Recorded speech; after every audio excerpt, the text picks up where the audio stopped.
So there's a positive in everything. And if you are excited about the season getting started, let us know. If you're not excited, let us know. 916-339-1140. We got you for the next 4 hours. And we're also talking to a couple people, Nathan Grubel, who we had on the show not too long ago, of No Ceilings. You know, No Ceilings, one of the hottest outlets that are basically masters and basically aficionados when it comes to the draft. We're going to talk to Nathan Grubel. And I know that the season is just now starting, but we're going to talk to Nathan Grubel about Nick, about Maxime and their ability to play the 4 if need be. Obviously, Dylan Cardwell, everybody from this 2025 class. And yeah, I don't know if you saw what Cam Boozer did last night. Both of these guys have balled out. So AJ DeBansa one night, the good Boozer, Cam Boozer last night. The dude is a complete stud. So we'll talk to Nathan Grubel as far as when should the Kings pull the trigger or hit the ejecto button if this season isn't turning out because of how monumental this draft class is. So we will talk to Nathan, and we are very excited to talk to Nathan at 12:30. At 12, we are talking to Stephen Pritchard Garner, a Suns reporter for the Phoenix Suns. That's PHNX. So we're talking to him at 12. And I want to just talk to Stephen about whether or not this is truly the Spider-Man meme between the Kings and the Suns. How do Suns fans feel about the season starting? I mean, at least King fans can say, hey, blow it up and tank. The Suns don't even have their pick. So what is the plan out there? No Jalen Green tonight for the Suns. Obviously, the Kings, they are missing Domantas Sabonis and Keegan Murray. They will have Dennis Schroeder. So the 30 for 30 from the Guangdong Tigers to starting for the Sacramento Kings will have to wait for Russell Westbrook. He will start a game. Don't get me wrong. Russell Westbrook is going to start a game for the Sacramento Kings. Unless Dennis Schroeder makes it all 82. He doesn't have to. Even if Dennis Schroeder does, I don't even think that's a bold prediction, Kyle. And we have our bold predictions. We have our all of our assessments on the Kings and our predictions that we will get to later in the show. I don't even think that's a bold prediction, Kyle. I think a bold prediction would be how many. I think saying Russell Westbrook would start 10 games would be a bold prediction. But one, Kyle, I might even say he might start 3, and I might feel comfortable. Over under 2.5, or over under. I would take the over. I would take the over at over under 2.5. I don't want to say I don't trust the Kings. I trust how much they like Russell Westbrook. That's what I will say. Well, there's only 2 point guards on the team, so and I trust that nobody else can dribble a basketball. Yeah, they refuse to play anyone else at the primary ball handler position. Meanwhile, the Rockets last night are like, one play it's Şengün, one play it's Thompson, one play it's Kevin Durant. Are they all 7 foot tall? Absolutely. Yeah. Can they all handle the ball? Also, yes. So you have a situation now where I want to know how everyone feels about what they watched last night, because it was 4 Western Conference teams, right? And that was the first time we got to see the Rock. Crazy game, double overtime. NBA on NBC is back. It's hot. Everybody loves it. They did a great job. They got, they got Carmelo in a jumpsuit. Carmelo ain't wearing a suit. He's just not going to do it. That was crazy. Carmelo just look, if you hiring podcasters, this is what's going to happen. Podcasters who are also first ballot Hall of Famers. Like, Carmelo, put on a suit, man. This is, I don't know. You were the Gen Zer. Is this a situation where, hey, we don't need to wear suits anymore? We're changing the game. I don't know. No, my problem is, if it's like the NBA coaches, remember how like a bunch of them stopped wearing the dress shirts and then just everyone got rid of it? You can't have Tracy McGrady and Vince Carter in suits and Carmelo not in a suit. Either no one's going suit or everyone's going suit. But you know what's funny? What if you're Vince Carter and you say, I want to wear a suit, right? Because like me personally, I like dressing up. So I will go to places. There was one wedding I went to in my life where I did not bring a jacket. And and funny enough, and I want to know other thoughts on this. My thought process was, when you're looking at the hierarchy of dress wear, right? If it's, hey, this is casual or whatever the case is, my thought process was, hey, if I go dress pants, button down, and a tie, that is higher on the hierarchy than jeans and a jacket, button down, no tie. And my buddies told me, they said, no, a jacket supersedes a tie. You could have a jacket, no tie, versus no tie and a jacket, and everybody is going to say, no, you're underdressed. Allen, you're underdressed, but I had a tie on, but I had no jacket. So I don't know what they're going to do, but you can't have two guys. One of these things is not like the other. So they're either going to have to tell Vince Carter and Tracy McGrady to stop wearing suits, or you're going to tell you. And how does this conversation not come up? Is this like an AI, like Allen Iverson thing where, hey, we're just going to, do they just trust Carmelo that he would show up with a suit on? No, this is because they don't show up with it. The stylist has the suit for him, and Melo is like, I don't wear suits. That's what that was. And that is absolutely, they brought him a suit, and he told them, I'm not wearing a suit. Yeah. And he just wore whatever he showed up in. He thought it was like the game. He wore whatever he showed up in to Oklahoma City and was like, no, this is my outfit. Yeah. That is absolutely what happened. I feel so confident that's what happened. So, hey, do what you got to do, Carmelo. It was a great night for basketball. And I'm sitting there thinking, and you already know what I'm going to say. Okay? All of you already know what I'm going to say. You're watching this thinking, man, the Kings are in another dimension. And maybe they're not as far off as we think. I want to see tonight, but of course, they're not full strength tonight. And obviously, the Rockets were missing Fred VanVleet. I'll tell you this much. I don't want to do it before the games even start for the Kings, but Dennis Schroeder watch to the Rockets is already live, in my opinion.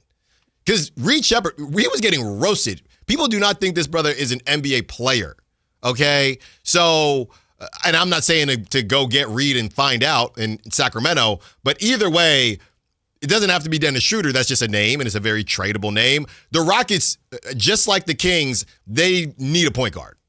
And I was really surprised. I do wonder, Kyle, going back to Ashish Mathur of On Digital, who we spoke to yesterday, I do wonder if some of that stuff he talked about was, the whole locker room issue thing.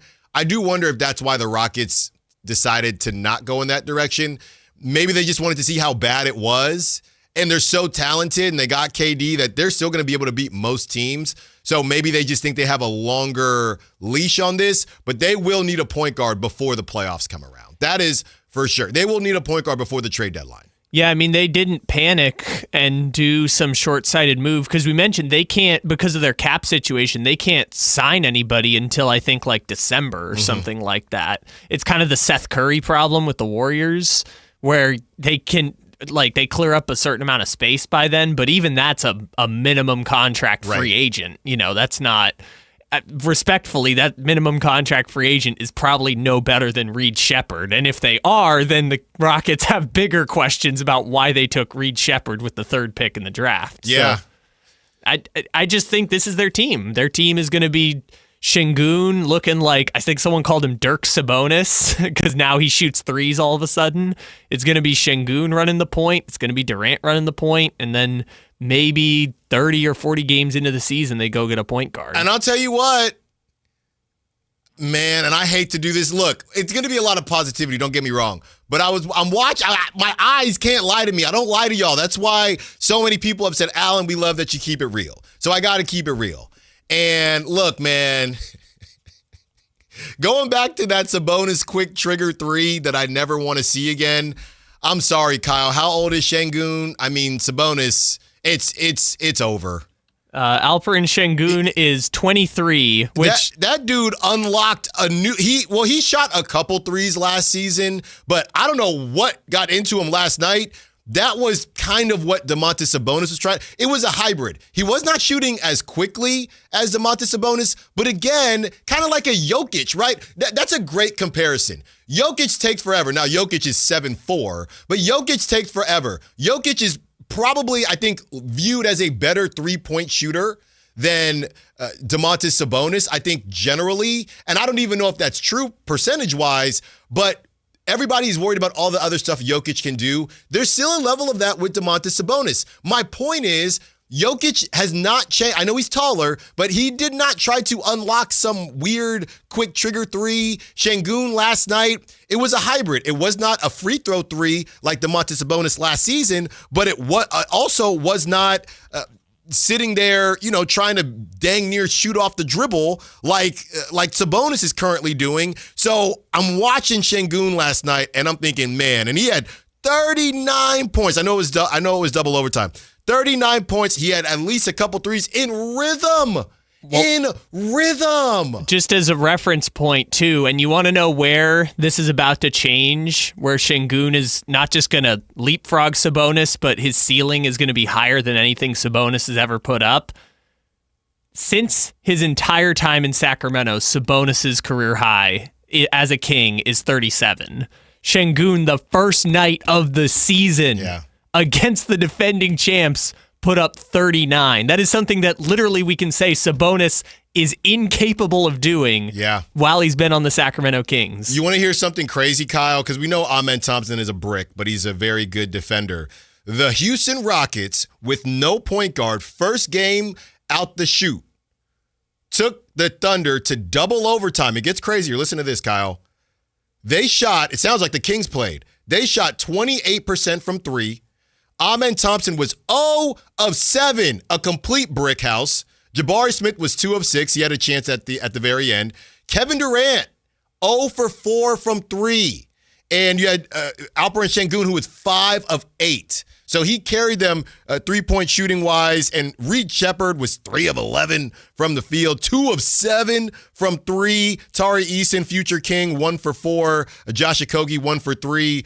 Clint Capella. No, excuse me. I'm looking at the wrong thing. No, Clint Capella didn't take a 3. So 28% from 3. KD does not make a 3. They got Amen Thompson's brick self running the point. He's 0 for 7 from 3. He still scored 18 points because he's a dog. And they take the defending champs to double overtime. And should have won. Yeah. Like, they blew it at the end. Yeah, they were up 5 points with a couple minutes left. They were up pretty much the entire, up until like 3 minutes left in the game. They had the lead the entire game. Also, just look it up, Sabonis' career high, 4 3-pointers. So Şengün, in one night, after going to play in Turkey in Eurobasket, had more points than Sabonis has ever scored as a King and more 3-pointers made than Sabonis has had in any game of his career. Yeah, so crazy stuff, man. And it's just a different class. And that's why it's no disrespect to the Kings, but our eyeballs aren't lying to us. Then you have now we get into the fun stuff. Then you have the night game with the Warriors taking on the Lakers with no LeBron, and everybody's talking about how LeBron looked like he didn't want to be there. He probably didn't. Why would I want to be there? Now, I don't know. I know the whole thing with DeAndre Ayton, who looked pretty terrible last night. DeAndre Ayton hadn't worked out with Luka, and he hadn't worked out with LeBron. He said that to the media. So that's why I'm giving the Lakers the benefit of the doubt. But that's why, and by the way, Luka had groin tightness because he played 4,000 minutes last night.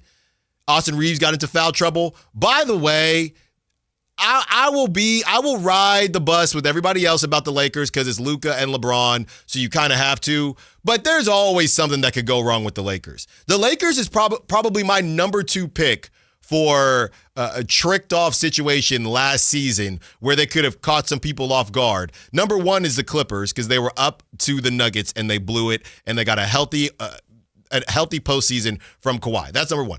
Number 2, I think it could be the Lakers because the Lakers, nobody is used to who they were, what they were doing. I know they weren't terribly balanced, but now all of a sudden you're coming back to this season. You got to get healthy. LeBron might not be there till November, and they look like they could lose some games.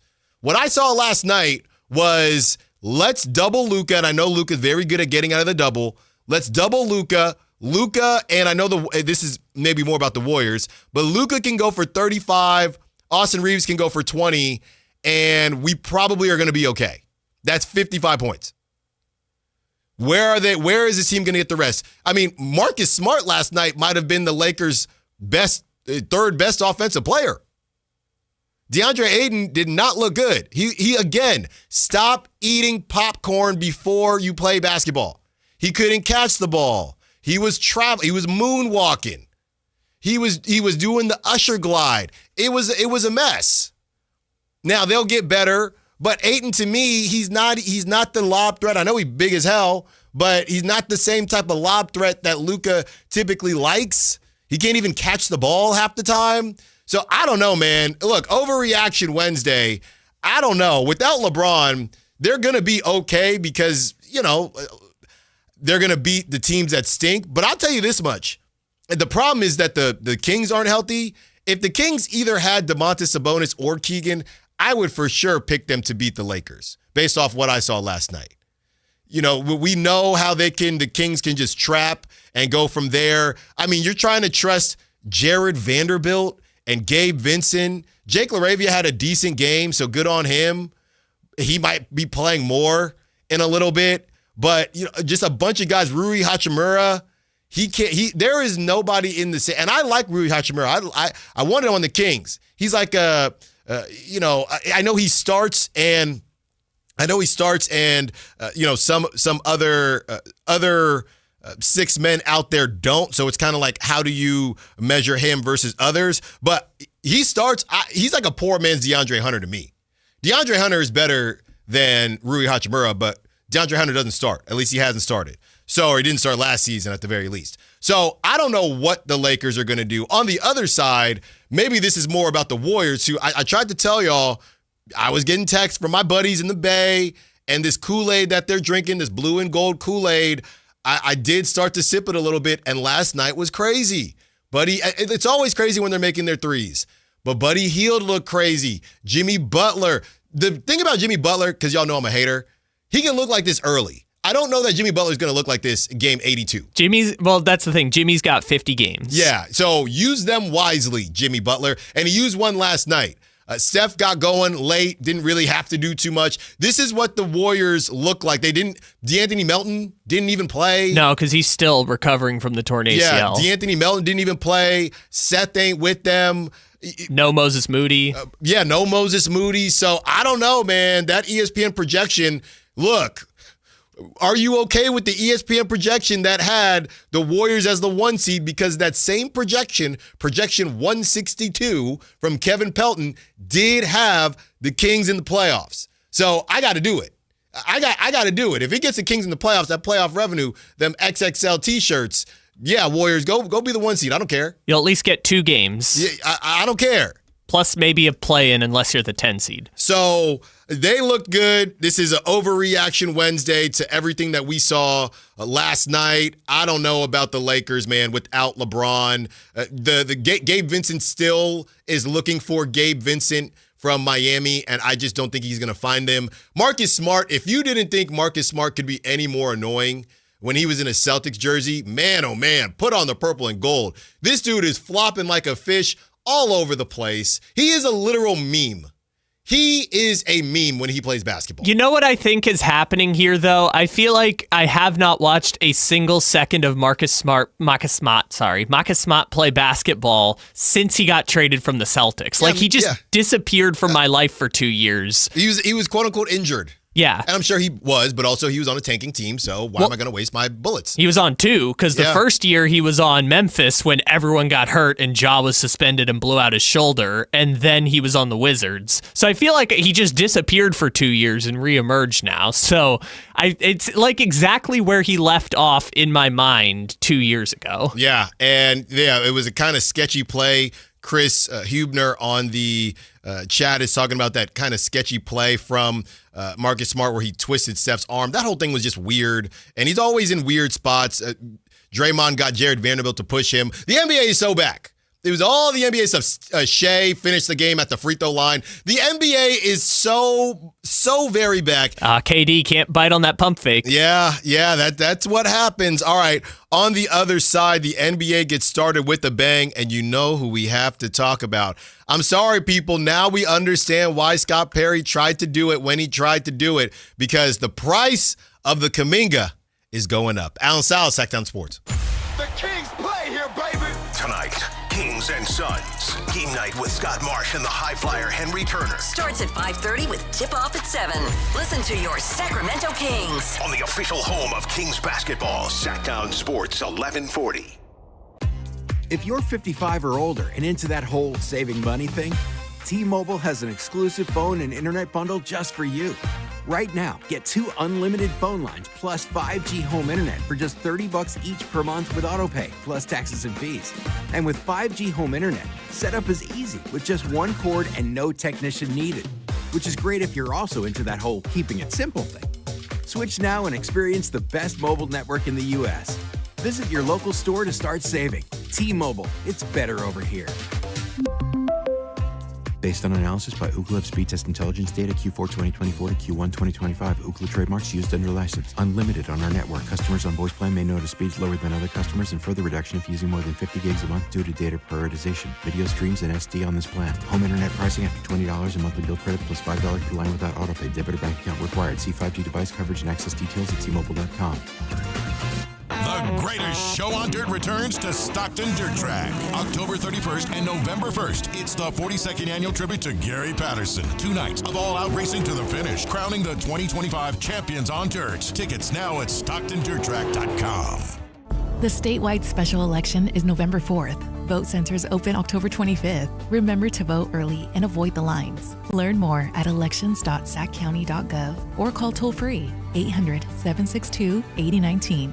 Hey, it's Carmichael Dave. I got to tell you, I am so excited to get this decking project started with Trex Decking and Railings. From the first time I stepped foot in the showroom last week, I was so impressed. So many color options. Heat-resistant composite deck. What does that mean? That means I don't have to do any maintenance on it whatsoever. They even have a deck designer, so you can go online and see what your dream deck will look like on your house. Just visit Trex, that's Trex.com to get it started. Tell them Carmichael Dave sent you. Capital Casino, Sacramento's #1 poker room with primetime football. It's back. Capital Casino is giving away $500 per game and high-hand bonuses for every Sunday, Monday, and Thursday night primetime game. Offering the best food, best service, and the best action with the most variety of games in the region and conveniently located at 411 North 16th Street in downtown Sacramento. For more information, log on to capital-casino.com and please gamble responsibly.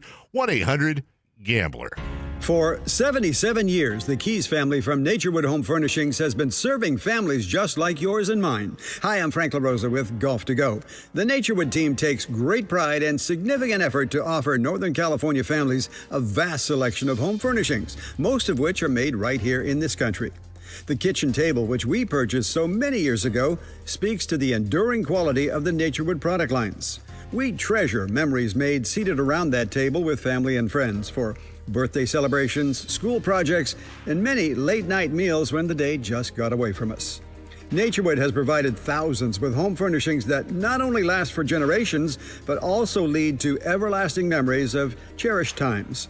Visit Naturewood Home Furnishings now during their 77th anniversary sale and get started making your own brand of memories. Meet the Keys family at Naturewood Home Furnishings off Highway 50 at Hazel.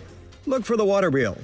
Hello, Sacramento. I'm Emran Pilati, owner of True Sports Cards and Collectible Store here in Rockland, California, and the host of the True Sports Cards Show that airs right here on Sactown Sports 1140 every Saturday from 10 to 11 a.m., where we discuss the latest trends, hottest products, and deliver exclusive interviews with other industry leaders. And don't forget to visit our shop, True Sports Cards, at 6661 Stanford Ranch Road in Rockland and see what we have for all your sports card and memorabilia needs. The excitement of the game is here, and so are the model year-end savings at Stockton Honda, the best Honda dealer in Northern California. Score big with low payments, more for your trade, and a huge selection. Don't wait. The clock is ticking at StocktonHonda.com. Anytime, anywhere, it's all here. StocktonHonda.com. Based on the results of the study, recognized on June 18, 2025, USA Today's list of California's top car dealers 2025.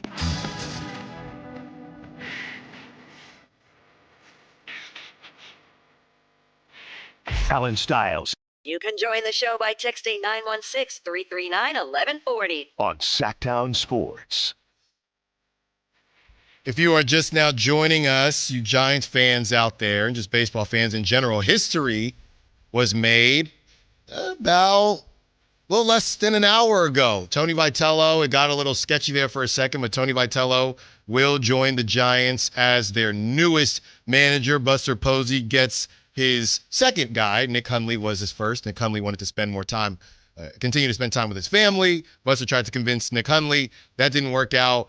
Next on the list was Tony Vitello, the polarizing figure who was the second highest paid college baseball coach. So at $3 million a year, he was making more than some Major League Baseball managers out there. Maybe that was a bit of the holdup with the buyouts and things like that. But it's official. He is coming to San Francisco. I've never been to Tennessee.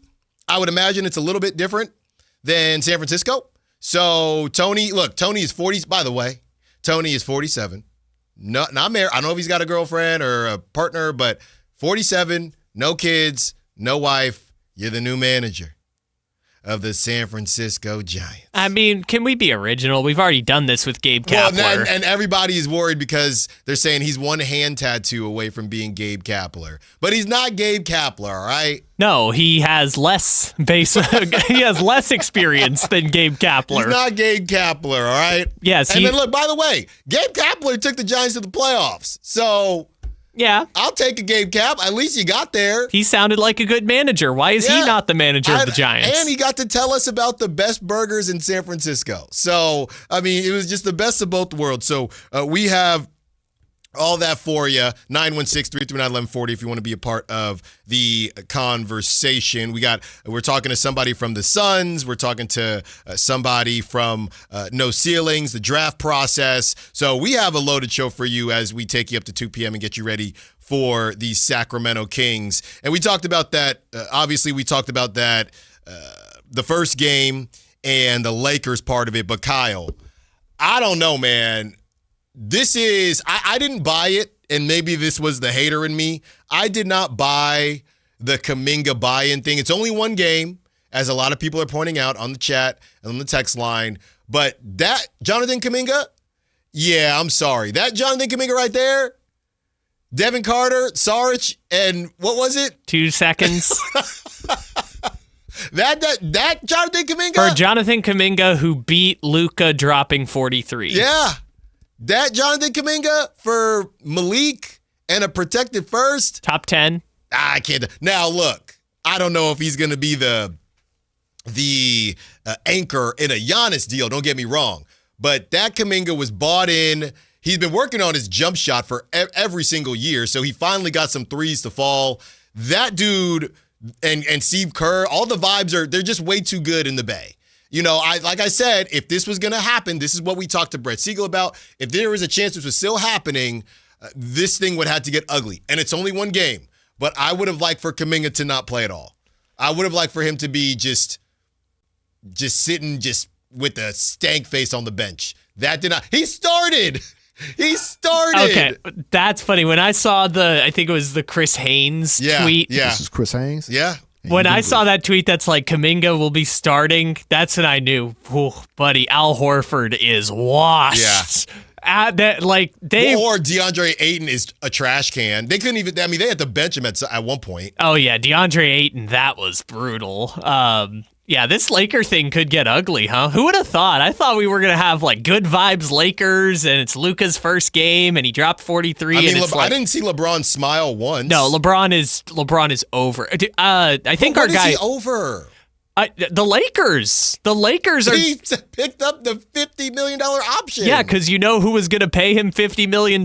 Nobody except the Lakers. Also, I think our guy Jovan Buha basically said the same thing. It's just like, I've never seen LeBron less engaged. Yeah, I don't think he got up. I don't even think he stood up. I mean, but look at this lineup, though. Who is going to – here's the thing. It's not a bad lineup, but who is going to pop for you when Luka, like I said, give Luka 35 a night. That's fine, right? And Austin Reeves, he's kind of turning into a pseudo. He had 9 assists. He still had 20. He had 26. It was kind of garbage timey when he got there. He really had about 20 when it mattered. And then at the end, he was just kind of running and getting fouled. But he had 9 assists, 5 rebounds, Austin Reeves did. And if you look at Austin, 26 points, again, the game was kind of over. They have him doing the Tyler Hero point. Devin Booker, I'm a shooting guard, but I'll be a point guard, which is all fine and good. And Luka is also doing that. But who else is going to pop for you on a night? Rui Hachimura, he might give you 15, and that would be a good night. Like I said, DeAndre Ayton, that was bad. That was just bad. Gabe Vincent can't shoot. Jared Vanderbilt has never been able to shoot. He only played 12 minutes. Jake LaRavia, and he pushed Draymond in the process. Jake LaRavia, honestly, Kyle, that's what I'm saying. Jake LaRavia is going to get a lot of time before LeBron gets back because him and Marcus Smart, and you're just praying. But these are all, it kind of looks like, you know what it looks like? Minus Luka, and I'm not trying to tick anybody off. It kind of reminds me of the Kings lineup a little bit, where you don't have bad, and I don't know, I guess pre the trade, where you don't, and obviously Luke is better than Fox, but you don't have bad players, but there's not enough to take you to the next level. They're not beating the Thunder on a night in, night out. They're not beating the Thunder. They're not beating the Nuggets. And Luka's going to have to, this is what I'm saying. You know what this is good for, Kyle? Our Luka MVP conversation, or mine. Because I'm in on Luka MVP because too. There's nowhere else to get offense from. Okay, I don't want to disrespect Austin Reeves, even though Austin Reeves is, again, he's like a number 3. Austin Reeves is very similar to Zach LaVine in the sense of like, if that is your number 3, we can make something work here. Yeah. But now Austin Reeves is being asked to be a number 2, and I just don't see Austin Reeves being able to give them enough unless Luka is going for 35 every night, right? Like if Luka and Austin Reeves are combining for 60 points between the two of them. No. That wasn't the case last night. He got to 26, but really it was more like 20. Yeah. He got the rest the game was over. Yeah, but like if Luka and Austin Reeves are giving you those games, the Lakers will be able to survive. Yeah. They're not beating, and I get it, they're not facing the upper echelon every night, but yeah, what percentage of the league are they better than like that? I don't know. But to me, whatever, who cares about the Lakers anyway? Jonathan Kuminga, that's what I want to talk about. I know Buddy Hield went off. When Buddy's on, man, it's crazy. I know he's got the history in Sacramento, but Buddy was he just chucking him up. And you got Steph dancing around. Honestly, I looked at, because I'm feeding the baby and stuff. I thought they were in the Bay for a half second. Got the yellow, and they're in LA. Staples, they've changed. I noticed they've changed the lighting since the Clippers aren't there anymore. Which is hilarious, because when I was in the Bay, that theatrical lighting, there was a whole conversation about the Splash Bros because they were dog doo-doo with the theatrical lighting. Yeah. So, and Steph still didn't play very well last night. But yeah, the theatrical lighting, it was there. It was Brooklyn. All those places that do that, the Splash Bros had like terrible records. So the fact that they've maybe moved away from that, maybe it's not just them. Maybe some people I can't see anything. The Lakers have leaned into it, though, which is crazy. Like, when it was the Clippers and they had to keep alternating the arena, they couldn't do it. But now that it's just them by themselves, they've leaned in on the like dim theatrical lighting. So stupid. It's very strange. I feel like I couldn't see the crowd at all. I won't say it's stupid because I haven't been to a game like that. So it probably does feel cool if you're there. Can you see anything? Is it like a movie theater? Can I see what's next to me? I feel like if you're in the crowd, you can only see the court, right? Because the court's the thing that's lit up. It's just the background is like dark. Yeah, Charles on the chat says, and you got, Gabe Vincent guarding Jimmy Butler. What was JJ thinking? I don't know. Well, what he was thinking was at least Gabe can shoot, but he wasn't shooting. But what is he supposed to do? Like the Lakers? I mean, you play Vanderbilt, but like I said, Vanderbilt is anemic to scoring. Well, Vanderbilt and Ayton was never the perfect plan, but the idea was... And Marcus Smart got in foul trouble for flopping around. He's falling over on the screens. I mean, that was a hilarious... I know it's the Warriors, so if you're a Kings fan, you got to pick your poison. But that was a hilarious disaster last night. And obviously, Luka's still Luka, but it was a joke. It was a joke. Yeah, I mean, the Lakers looked like they were missing their second best player, which is funny that they are so quick to move on from LeBron James and alienate LeBron James when like the only chance they have of winning this year is if LeBron James continues to play like essentially Jaylen Brown to Luka's Tatum or whatever you want to call it. Like they need LeBron to be awesome, and who knows when he's coming back, and the vibes are already bad, and it's game 1, which is hilarious because I thought we'd be coming out of this game and being like, oh man, these Warriors vibes are just awful, and it's actually the reverse. So that is a little recap on last night. Let's get into the Kings and everything that they are going to do. I had this question, and I'm hoping somebody can help me because we've watched, 3-4 preseason games, and I still have no clue what the Kings' offense is. Does anybody know? Let's discuss. Allen Stiles, Sactown Sports. This is the story of the one. As a safety manager at a manufacturing plant, he does everything he can to keep his coworkers safe. From finding ways to reduce risks to keeping safety supplies in stock. And for that, he relies on Grainger. Grainger offers a broad range of quality products and next-day delivery, so he can always play it safe. Call 1-800-GRAINGER, click Grainger.com, or just stop by. Grainger, for the ones who get it done. With Progressive's Name Your Price tool, you get coverage options based on how much you want to pay for car insurance. And then you decide how to spend the rest of your money because you're in charge. And right now, you're going to pay for groceries. But you decide what groceries. Just keep in mind you're running out of dishwashing soap. But you decide if you're going to buy that soap. It's just those dishes won't clean themselves, will they? Remember, with Progressive's Name Your Price tool, we'll help you find coverage at a fair price. And then you're in charge. Progressive Casualty Insurance Company and affiliates. Not available in all states. Price and coverage match limited by state law. If you love to travel, Capital One has a rewards credit card that's perfect for you. With the Capital One Venture X card, you earn unlimited double miles on everything you buy. Plus, you get premium benefits at a collection of luxury hotels when you book on Capital One Travel. And with Venture X, you get access to over 1,000 airport lounges worldwide. Open up a world of travel possibilities with the Capital One Venture X card. What's in your wallet? Terms apply. Lounge access is subject to change. See CapitalOne.com for details. This message comes from Viking, committed to exploring the world in comfort. Journey through the heart of Europe on an elegant Viking longship with thoughtful service, destination-focused dining, and cultural enrichment on board and on shore. With small ships that bring travelers closer to the destination, there's more time to explore. And every Viking voyage is all-inclusive, with no children and no casinos. Discover more at Viking.com. This message comes from Viking, committed to exploring the world in comfort. Journey through the heart of Europe on an elegant Viking longship with thoughtful service, destination-focused dining, and cultural enrichment on board and on shore. With small ships that bring travelers closer to the destination, there's more time to explore. And every Viking voyage is all-inclusive, with no children and no casinos. Discover more at Viking.com. What's happening? We're talking to Chad Hoblet of Hoblet Dodge Chrysler Jeep Ram and Woodland. What's happening for the Drive Into Fall event? It's not just leaves falling at Hoblet. Prices are falling like never before. And right now, save up to $13,000 off MSRP on the brand new 2025 Ram 2500 heavy duty of your dreams. Really? Of my dreams? Yeah, you won't find a better selection of Ram heavy duties at prices like these anywhere in California.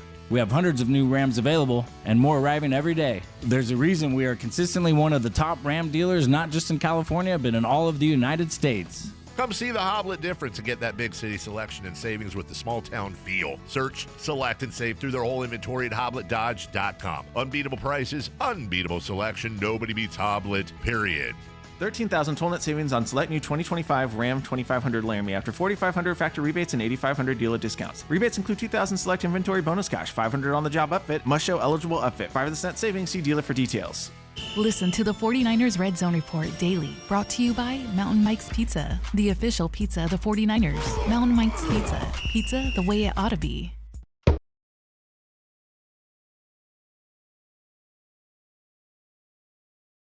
Allen Stiles. Watch the show on youtube.com/Sactown Sports 1140. Or listen on the Sactown Sports app.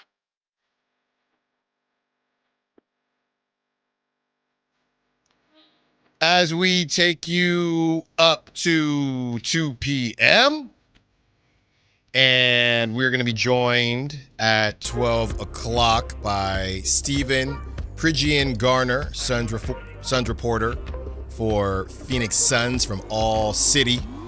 And then at 12:30, we'll be joined by Nathan Grubel of No Ceilings NBA. We're going to talk to Stephen about the Suns, obviously, and what they. I want to know his assessment of Ryan Dunn. I've seen him play a little bit, but I want to know, is there a little bit of orange? What color would they be? Orange lenses out there where we don't have anybody, right? With Keon. Keon is a good player.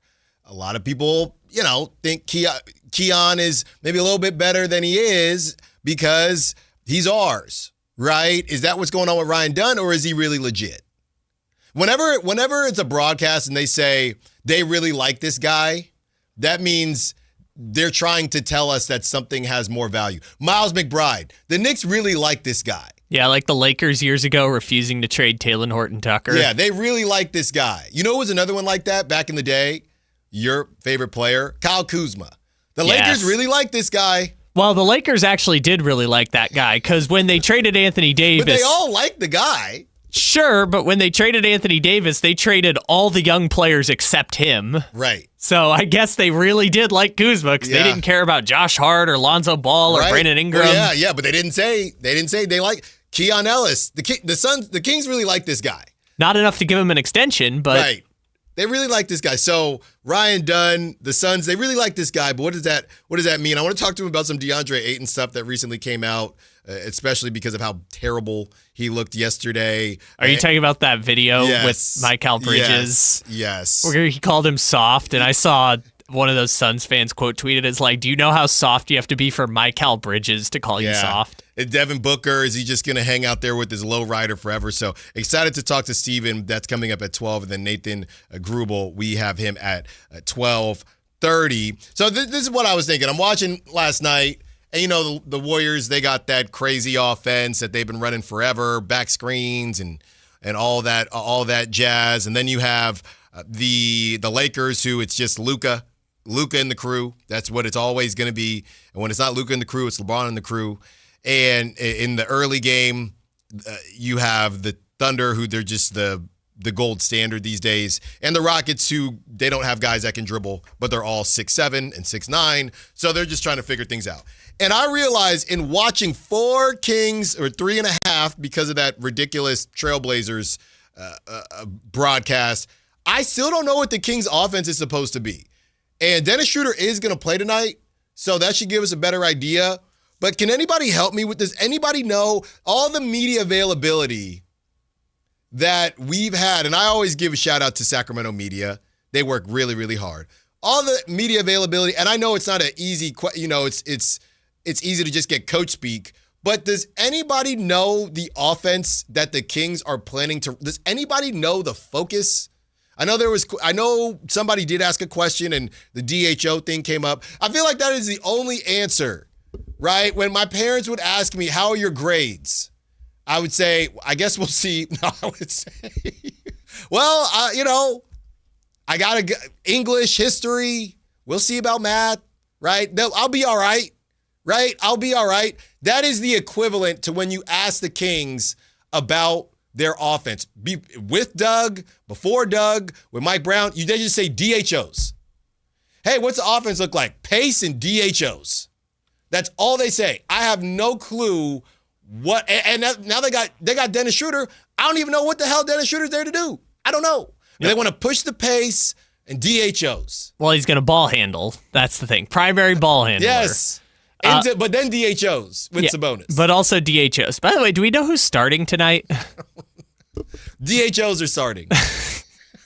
But there's no DHOs, there's no Sabonis. Yeah. We're going to run the Eubanks to Schroeder DHO? I don't know. But DHOs. I guess this is the thing that's kind of the question for the Kings, right? Because Lord knows they're not built on defense. You think when they break, they say DHOs on 3.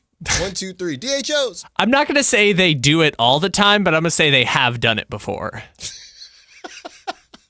There was I won't say who, but there was a recent job that I took, and there was kind of a training intro scenario, and there were a lot of questions that people had, and they kept those in power, the managers, they kept saying TBD, and it became a kind of a inside joke with the coworkers throughout the whole year. Whenever you would say something, they would just respond saying TBD. Right? Anything is TBD. Hey, what time are you going to be there tomorrow? TBD. Everything was TBD. With the Kings, everything just DHO. DHO. Hey, how'd you feel about the game last night? DHO. So, what is the Will Ferrell movie where they're in the ABA? Is it semi-pro or something? Semi-pro, yeah. Yeah, instead of the meme where they just pass it, him and Woody Harrelson pass it back and forth, it's just DHOs. Yeah. Like, Sabonis hand it to Schroeder, then Schroeder runs a DHO to DeRozan, and then DeRozan runs a DHO to Monk. It's just the all DHO offense. It's just... the ring around the rosy, as I call it as well, when Kevin Huerter was involved, it just looked like there. Because here's the whole thing about the DHOs. There were wasn't that Doug Christie when the firing first happened and Doug, everybody was saying, hey, we practice less. This is great. Wasn't it Doug who said, we're not just going to get into actions to run actions. Everything will have a purpose. I'm almost certain that was Doug, and that was the ring around the rosy thing where they were running an offense but not actually doing anything. And that was when Malik and everybody, we've simplified everything. It's better now. So that's why I'm so interested in watching tonight. I know no Domantas Sabonis. I don't know if Eubanks running DHO. I know no Domantas Sabonis, but I just have no clue what to expect offensively. Yeah, I mean, normally you would say, well, they've had the offseason to work and practice and things like that, but because I say that because last year it looked kind of clunky when they were all trying to figure out how to play together, and the Sabonis-Levine DHO thing just did not work because obviously that's not Levine's game. He more so get it on the wing, ISO moves, pull up, catch and shoot threes, stuff like that, but even if you've had all this time to work out together, you've got a mix-match starting lineup tonight and some mix-match rotations because we said yesterday, 2 of your 3 most important players are not playing. And the group that is going to play has had at most 2 practices together, 2 scrimmages playing together. I mean, because Dennis Schroeder wasn't available until Tuesday. So we don't even know who's starting at the 4 tonight. Is it Saric? Is it Clifford? I don't know. We don't even know. DHO. TBD. DHO. Just DHOs will solve everything. Just on the back of the jerseys, it's DHO. So I don't know. I do not know what in the world to expect. I hope it looks okay because this is a game. I know Whitey was making fun of me to Phantom saying this, how can you say this is a must win? Look, brother, when you're set at 34.5, they're not particularly easy to come by, according to Vegas. So no Jalen Green as well to go crazy. And didn't I see no Grayson Allen either? Yeah, no Grayson Allen. You need this one. So DHO, figure it out, and DHO again. But you know who is playing tonight? Mark Williams on a minutes restriction. Yeah, well, hey, don't play too much, Mark. Don't play too much. So I don't know. The pace thing. You know what I really do hope, though, Kyle, in all seriousness, with Keegan out, I hope if they wanted Keegan to get to 10 threes a game, which was not going to happen anyway, but I hope that Keon Ellis, whether it's Keon or I guess it could be Nick Clifford as well, but I would say Keon. I hope Keon ups. I'm looking here, Kyle. Last season, Keon took 5.8 field goals a game, 5.8 field goal attempts a game. He took 4 threes a game, which is higher than I would have thought. I need Keon, without Keegan playing, I need Keon as close to 10 field goals a game as possible. Maybe it's not possible, but... You're saying every game. With Keegan out? See, that one's tough, though, because, Keon's shots all come within the flow. And honestly... No, hold on. When he was boogieing against the Lakers, that was not in the flow. He was the flow. I need Keon to be the flow. Don't wait for that, because there is no flow. There's DHO, but no flow. There's no flow. There's just DHO. So Keon, that's kind of a bar right there. There is, yeah. There ain't no flow, just DHO. So Keon, put it on a t-shirt. I need you to please do. Keon, please just take the bull by the horns and just boogie on people. I don't give a dang. I don't care. Well, okay, so there's two separate thoughts there. Because if you're talking about how specifically do they win tonight against the Phoenix Suns, I know this is going to make some Kings fans roll their eyes. And others will be like, yes, this is what I've been begging you to say. But, DeMar, if you want to go into your office, man. Oh, no. Just go into your office. It worked last year when Sabonis went down. That's how they won games. So tonight specifically with Dylan Brooks guarding Zach LaVine and Royce O'Neal. Dylan Brooks guarded DeMar last season, and he got cooked. He did get cooked. Yeah, but tonight someone's got to guard Zach. I don't want office. But I'm saying I want Keon taking 10 shots, not The Office. The Office is canceled. Look, DeMar going. I don't want reruns. Well, they rebooted it. No. For reboots always stink. I don't know. The people are saying that Office reboot they did on Peacock was fine. I don't want any of this. Look, specifically tonight, just go into the office. Get through it. Just get into the office for one night, maybe two. They should be able to beat the Jazz no matter what.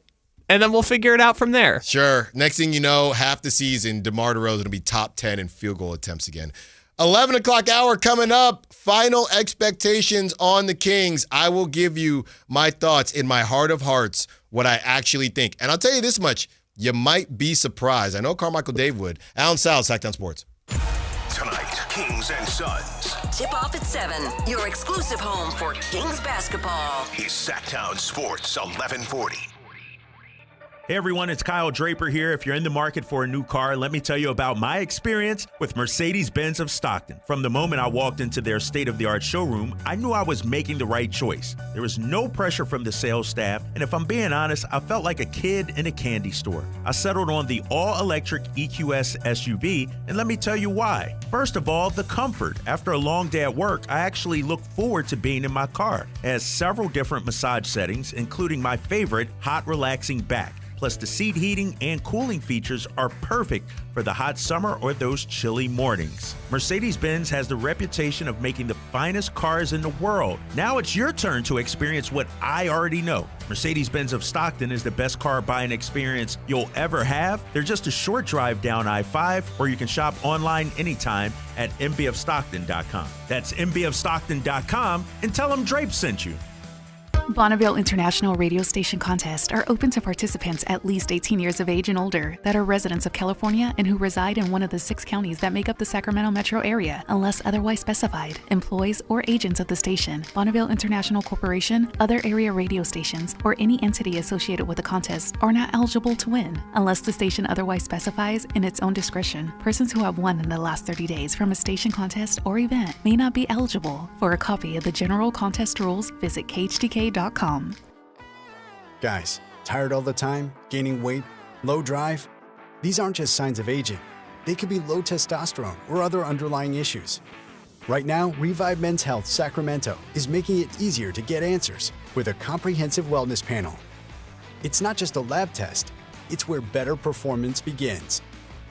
Our providers will check your testosterone, blood sugar, cholesterol, kidney, liver, thyroid, and heart health. A $400 value for just $99, or free if you start treatment. Over 120,000 men have trusted Revive to restore their energy, mood, and confidence. So if you're ready to feel better and live stronger, call 916-619-3000. That's 916-619-3000. Or visit ReviveMen'sHealth.com. Offer ends November 30th. Must medically qualify. Terms apply. Contact us for full offer details. Hey, it's Carmichael Dave here, talking to you about my good friends at American Energy Heating and Air. Now, they're upgrading their offerings to you to include plumbing, bringing that same expertise and experience into the plumbing space. They're no longer just heat and air. They're now your American Energy Home Pros. You've heard me talk about them for years as your second opinion partner. Now you can still get a second opinion on any HVAC service or replacement, but now you can also get a second opinion on any of your plumbing services. And when you really think about it, how do we know how much it's supposed to cost? At the very least, you'll know you're in the ballpark, and I can all but guarantee you they'll beat the price. They'll come out for free. They'll give you a second opinion. And all you got to do is give them a call, 916-520-9990. That's 916-520-9990 or AmericanEnergyAir.com. Serving the greater Sacramento area since 1981. American Energy, making the uncomfortable comfortable. When I was a kid, I remember my dad, a lineman, leaving in the middle of the night. Families were depending on him to get their power back on to keep them safe and warm. Watching him taught me that this work isn't just about wires and circuits. It's about people and the trust they place in us when the lights go out. That's why I started Maverick Electric Heating and Air, to carry on that same promise of showing up, doing it right, and protecting families when they need us most. Visit callamaverick.com. KHTK HD1 Sacramento, KYMX HD3 Sacramento. From the Power Business Technology Toshiba Studios. Sactown Sports 1140.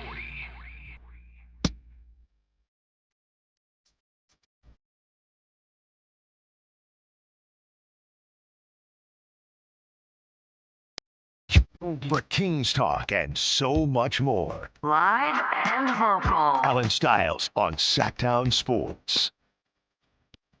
We are still giving you a chance to get those $200 to Revival, okay?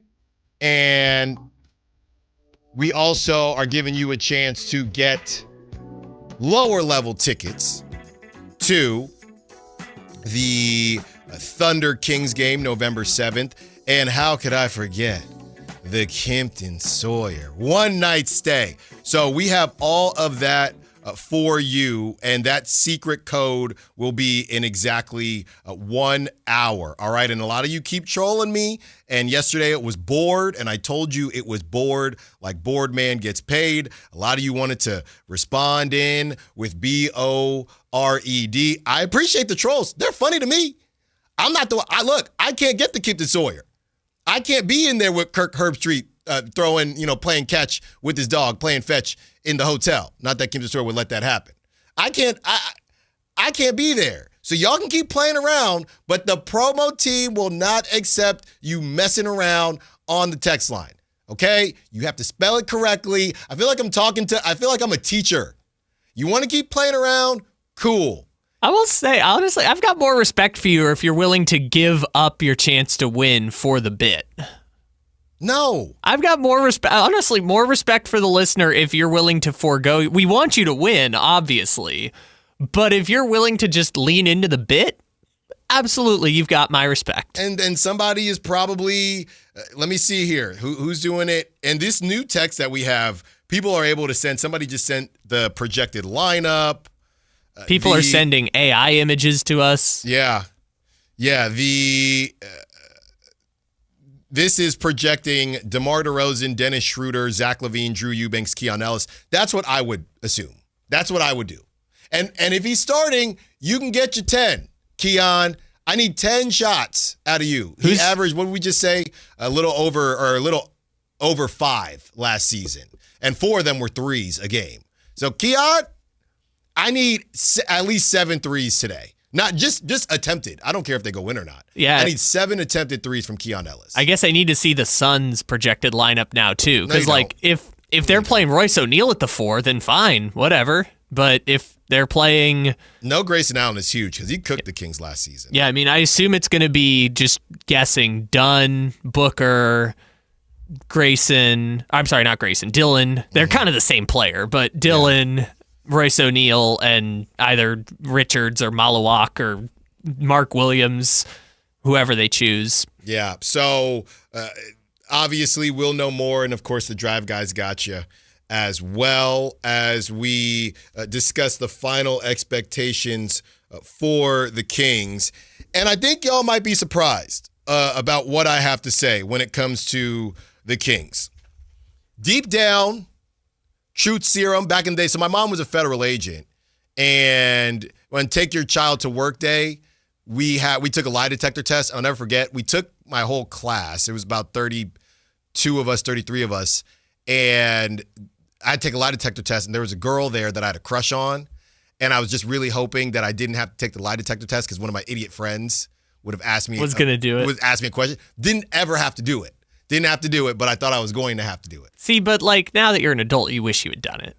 Well, I did do the lie detector test, but nobody asked me about her. Ah, Got it. Okay. Now you're an adult. You probably wished it happened. Well, now you just control your breathing. That's why they're not admissible in court. But that's besides the point. Wow, you really thought about this. I'm 10 years old thinking, how can I get out of this? Control your breathing, Alan. Control your breathing. But if you gave me truth serum, if you put me on the same lie detector test that I was on in 4th grade in San Francisco at the postal inspector's office with my mother and my friends and the girl that I had a crush on at the time, in my heart of hearts, Kyle, I actually don't think that the Kings are going to blow it up. And here's why. It's not necessarily about the Kings' refusal to blow it up. It's more so about the price tag and the value. I don't think there will be enough value when it comes to DeMar DeRozan, when it comes to Zach LaVine, when it comes to Domantas Sabonis, when it comes to these guys. Because if they stink enough to blow it up, only 1 or 2 of them individually are probably going to be having a really, really good season to drive up their value. DeMar DeRozan could have a decent season, and I don't think DeMar DeRozan can do anything to his value, to be honest. It's just going to be right place, right time. Domantas Sabonis could have a decent season. Zach LaVine could have a really good season again, and they could be sitting the 11th seed, whatever it is, maybe messing around with the 10th or even the 9th. And, if you look at yesterday, the conversation we had about the restricted free agency class, which is, I think, one of the best restricted free agency classes that we've seen. If you look at that, if you look at the draft that's coming up, 2026, and how ridiculous that draft is going to be, we're going to talk to Nathan Grubel about that at 12:30. If you look at the second draft guys that are kind of similar to the restricted free agency, but other guys floating around. Then if you look at legitimate free agents, for example, Keon Ellis, okay, if he gets an unrestricted free agency, someone would really need a timely, specific skill set to get the even return that the Kings would want for one of their vets. And I don't think I'm not betting that that's going to be the case. Now, DeMar DeRozan could ask out, right? Or they could come to a decision on DeMar DeRozan, but you move off from DeMar DeRozan, that's one. That to me is not blowing it up. That's just moving on from a vet who wants to be in a better situation. So when I say blow up, that means a couple. Now, it doesn't have to be big money. That could be they moved on from Keon Ellis or somebody. It would be more than 2 from the rotation. Where it gets sticky is if they move on from DeMar and Malik, would that be considered blowing it up? Probably, sure. I would say yes. I mean, Malik is a staple in this community and on this team. So I would say 2 guys from the rotation would be blowing it up for me. And I'm just not sure that's going to happen based on everything I just said. When it comes to that, all those things, that doesn't just pertain to DeRozan, that also pertains to Malik. I mean, Malik, at that point, he'd only have the rest of this year on that contract and 2 more years. So at least some of that contract would be done. 2 years more palatable than 3. But you just have so many guys floating around right now in the league because the middle class of the NBA is just getting screwed over a little bit that I just don't know who's going to say, I need Malik Monk and I'm going to pay for 2 more years of Malik. Unless he's just having a ridiculous season, then you got to assume, just like we saw with Schroeder, that he's going to continue that ridiculous season in a new city. We know all these guys hate to be traded middle of the season, and you take a chance there. You're going to overpay, or give enough value there. I just think that Scott Perry would rather get through the season, assess everything. Maybe you don't necessarily have to get something back from DeMar at this point with the other guys. Then Malik would officially only have 2 years left. Maybe he's looked at a bit differently. Zach LaVine would only have 1. Domantas would be down to 2, if I'm not mistaken. Yep. So that's why, as much as a lot of people want to believe that this thing is going to get blown up, and we've gone back and forth. I know Sean Cunningham has been on the side of blowing it up, or not on the side, but based on what he believes. He doesn't think that it'll get blown up. Sam Amick said there's a belief throughout the league that it will get blown up.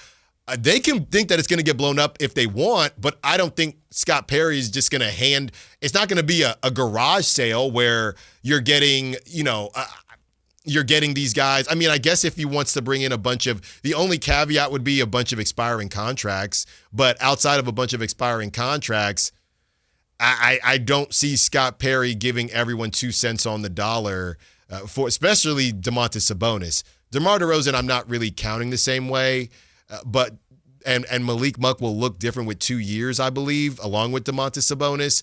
So and Zach LaVine would only have 1. So I just maybe that's a bold prediction. I don't know, but I don't think that we're gonna look at this season and we're going to be in May or June and say, man, they got rid of 2-3 rotation pieces. I think it'll probably just, if it's anybody, I think it'll just be DeRozan. Yeah, I would even go a step further than you and say that unless this thing goes really sideways to start the season where they're like 14th place in the West, they might add somebody because I say that because the way this roster is constructed is in such a way that, A, they have to match salaries because they're right up against that luxury tax threshold right now. So they don't really have the wiggle room to, for example, take on CJ McCollum from the Wizards, right? If they took an expiring deal, they'd have to match DeRozan and Saric and find a way to make the money work, which doesn't lean itself well to doing these like, hey, we're going to trade DeRozan for a young player and expiring contract type of deals. That isn't the advantageous position because the reason another team would do that is to get off of a contract they don't want kind of situation. So the Kings don't really have that wiggle room. And also, and I'm not saying they're going to add some $20 million player, but they still have that $5.8 million or whatever Dario Saric contract that they can just use to swap with a draft pick. And we know they have tons of draft picks right now, whether that's a first rounder, whether that's the Hornets second, whether that's one of the 3 seconds, the Pistons one they just got. Like, they could make a small move if they were to convince themselves we're a Matisse Thybulle away or something like that. They're close enough to do that. I could totally see them doing that if they're anywhere near the playoffs, because this whole season is about we've got to prove, whether it's the group of Sabonis and LaVine and DeRozan and Monk and Westbrook, whether it's the group of the Unction or Doug Christie, who we know doesn't have a guaranteed contract, we have to prove this year that we can make this work. And if Scott Perry is willing to go down that route, they absolutely could add instead of subtract at the deadline. Yeah, and it would be an add to your point that wouldn't change the timeline that much. It would be, okay, let's see what we can do and maybe sneak into an 8 seed or something. Or like, I just use Thybulle as an example because it's like they would have to trade for someone in that price range, but it's like, we're going to just dump Devin Carter and Saric and try and add something that will help us right now. Like, we're going to give up on Devin Carter or one of these young players. Even Keon Ellis we could throw in that mix. We're going to give up on that project to try and add something for right now. Right, but the thing, going back to it, is how much are they going to be behind the 8 ball by the time Keegan Murray comes back? That's a huge part of this, and one that it feels like you can't talk about enough. And all right, today's the day. We said we're going to hold off on talking about the first 20 games until the season arrived, and the season is here today. We have not talked about the first 20 games since the schedule came out. So, and we've mentioned it, but we haven't necessarily brought it up to everyone to let you know how crazy it's been. By the way, I'm just seeing here because I'm on the website. Peacock, we don't even watch Peacock shows that much because it's been a decade, however long it's been. Peacock has still not been able to get rid of the glitchiness, at least for me. And I've Googled it. They're like, your Wi-Fi. We don't have issues with the Wi-Fi in any other capacity besides when we turn on Peacock. And when that game went into double overtime, I got the 2 screens going. I fire up Peacock to see the beginning of the Warriors game, and it was glitchy there. And I can't believe we're doing this.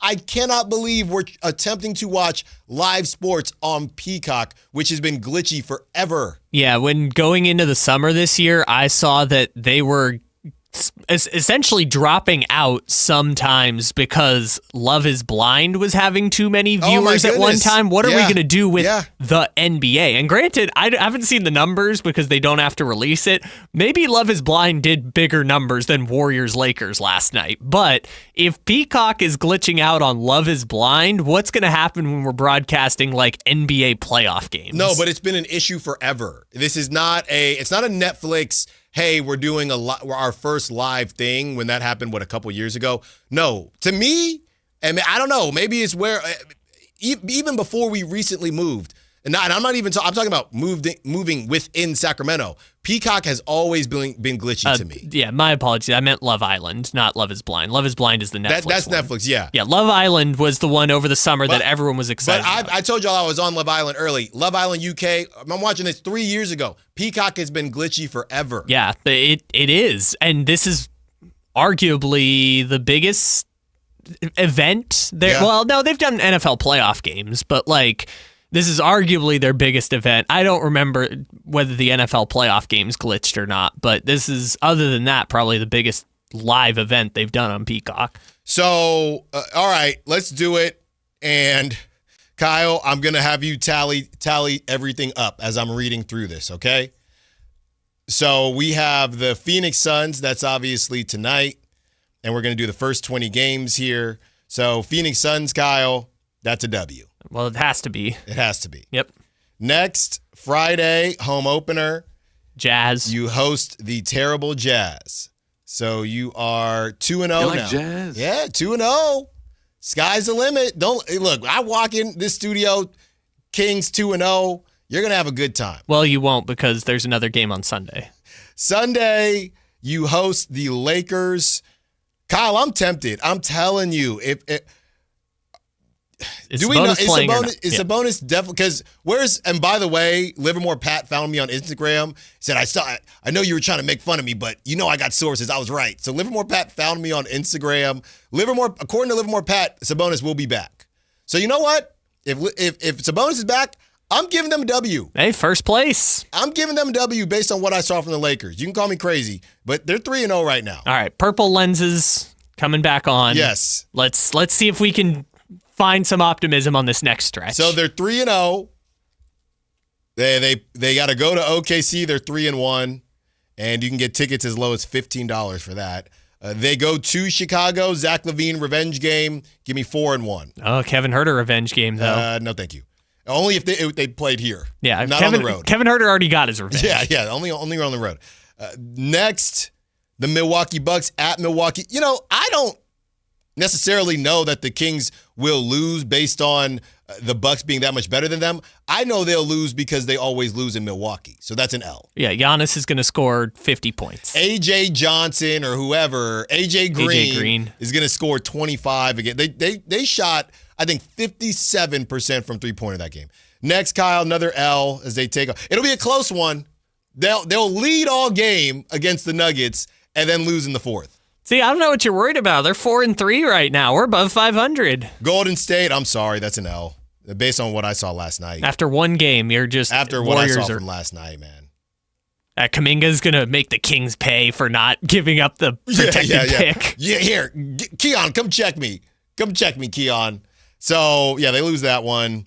They lose to that's Friday. Actually, I could be a company man and say that the Kings are gonna win because that's the day of the Kimpton Sawyer. Oh, the Thunder game. The Thunder game. I mean, the November 7th. read literally says you'll see the beam. Yeah.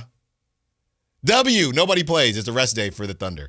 Next. How many people would have to sit before the... I'm not saying they win. More than Jalen Williams. I'm saying how many Thunder players would have to sit before the point spread, with no Keegan for the Kings, before the point spread is Kings are favored. 3. And one of them has to be Shea. Shea will play. Be realistic. It would have to be Jalen Williams... Chet, and Caruso. Wow. And you got a shot.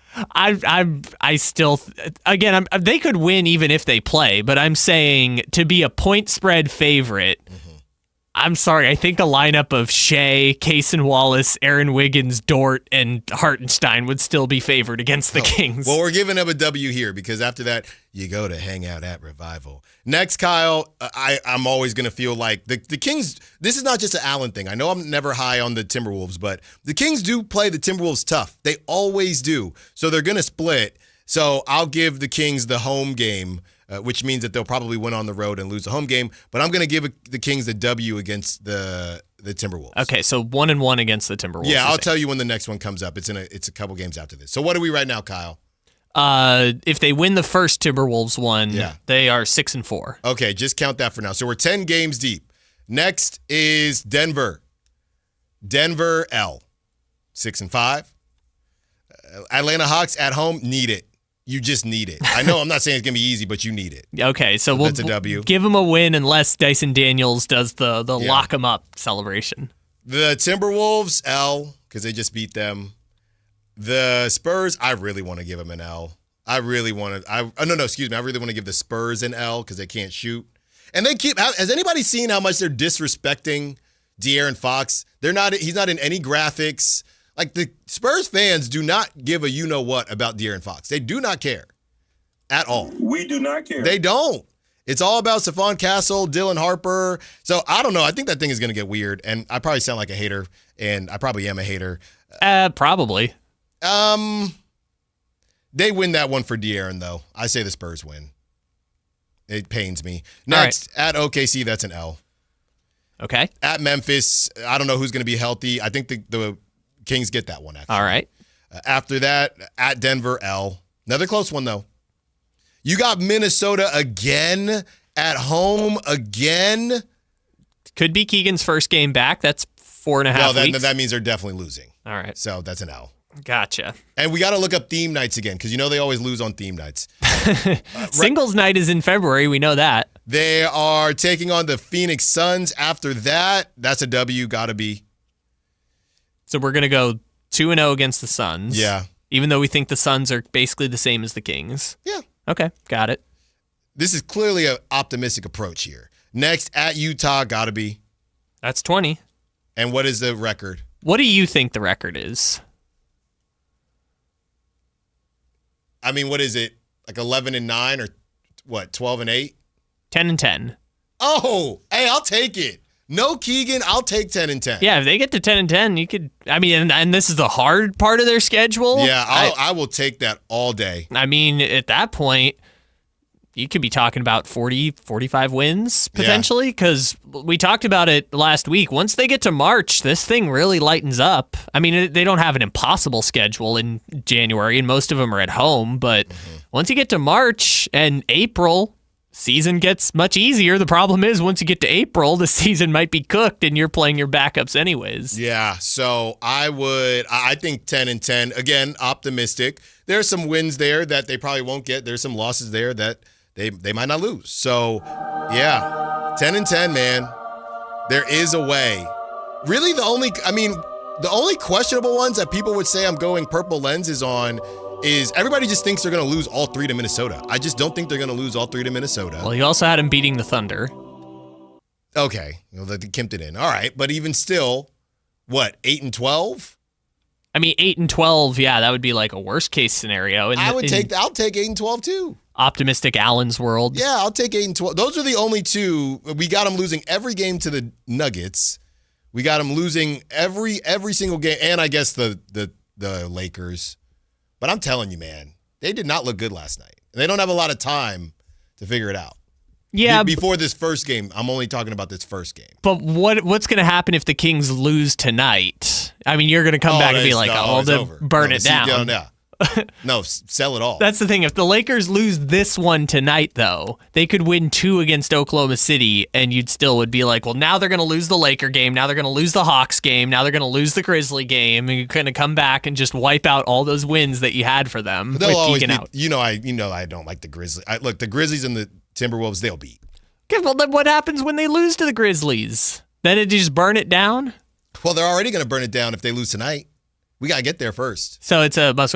By the way, we've got Steven coming on at 12 o'clock, and I pulled up a little bit of their show on the PHNX pod. Literally in the first 3 minutes, they were talking about must-win game for the Suns. Tonight. Yeah. Oh, no, it's a battle of the mid. Yeah, so literally, they were joking about it, kind of like we are, but it's like, man, if you've got must-win.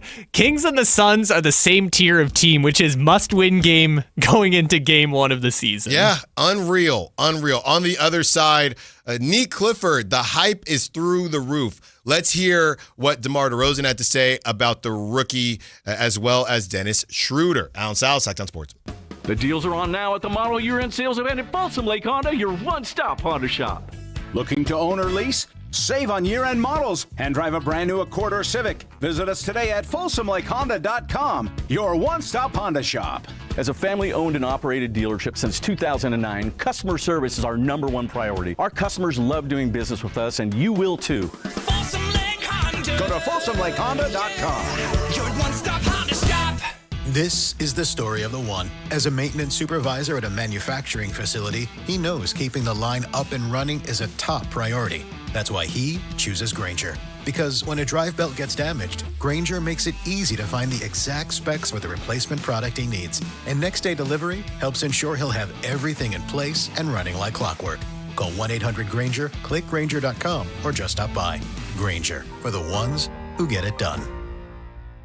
For over 90 years, Hagen Oaks has partnered with the biggest brands in golf to bring cutting-edge technology to your game. Our one-of-a-kind total game fitting offers a level of experience and precision that is unmatched. From driver to putter, footwear to golf balls, our TrackMan-powered performance studios, 3D footwear scanner, and Ping's Ballnamic ball fitting kiosk ensure every piece of your gear is tailored to your swing. Trust the experts at the Hagen Oaks Golf Super Shop. Total game fitting starts here. With 25 award-winning years in Northern California, Ashton & Price is your local injury law firm. Pro attorney tip: if a firm presents as local but they're in LA, red flag. If your first consultation is not with a lawyer, big red flag. At Ashton & Price, your first consult is with a local attorney, and if serious injury prevents travel, a lawyer will come to you. Still not enough? George Washington's my uncle. At Ashton & Price, no red flags, just red, white, and blue. Remember, for the best advice, don't think twice. Call Ashton and Price. Footballs are flying. The days are getting shorter. Fall is officially here. Will your heater be able to get you through the winter? The heater at Whiteywood shut down last winter, so who did we call? Lee's Air Plumbing and Heating. We wanted somebody we could trust to do the job right and deliver great value, and Lee's came through. Check them out at leesair.com. Lee's Air Plumbing and Heating has built a reputation as the leading HVAC company in Sacramento. We've got a new HVAC system that works great, saves us money month to month. Find out how they can help you at leesair.com. License number 635355.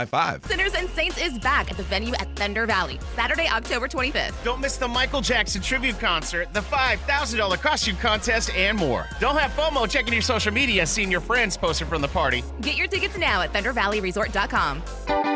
Right now at Maida Subaru, get 2 season passes to Sierra at Tahoe with purchase or lease of any new Maida Subaru. Plus great Maida Subaru savings on every new Subaru. Learn more at MaidaSubaru.com. Ends 1/2/26.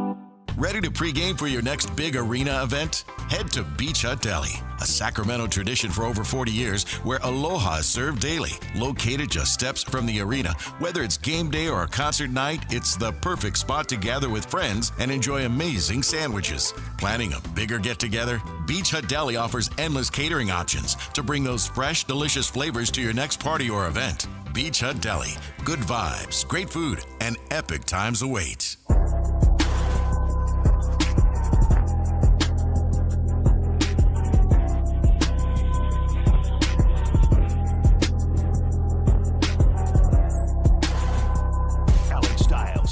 The show on youtube.com/Sactown Sports 1140. Or listen on the Sactown Sports app.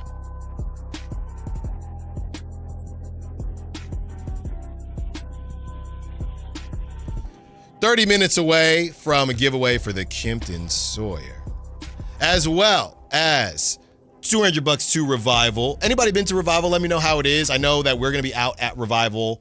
The station is on Friday. For the home opener. Are we? Or just game night? I believe it's game night. All right, good. I assume that's why I didn't hear anything. Yes, about it. I believe it's game night. And also, you're going to get in the game. You're going to be at the game. You're going to get 2 lower-level tickets to Thunder Kings. So that is all coming up at 12 o'clock, as well as Stephen Pridgeon Garner, a Suns reporter for Phoenix Suns All-City NBA. So that's coming up at 12 o'clock in 30 minutes. All right, Kyle, Nick Clifford. And look, I'm starting I might have to apologize to the chat because a lot of you were saying, Allen, Nick Clifford is the dude. Now, a lot of you say everyone is a dude, but hearing this clip from DeMar DeRozan and Dennis Schroeder, they do think, even coming into the league at 23, that Nick Clifford is going to be able to do some things. So here it is. He's very mature and smooth with his skill set. And, just to have that foundation already with time, it's not going to do nothing but get better and better.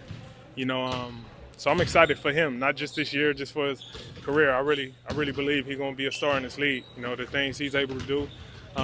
Great kid, listen, ask questions, and that's a recipe for nothing but success. He's special.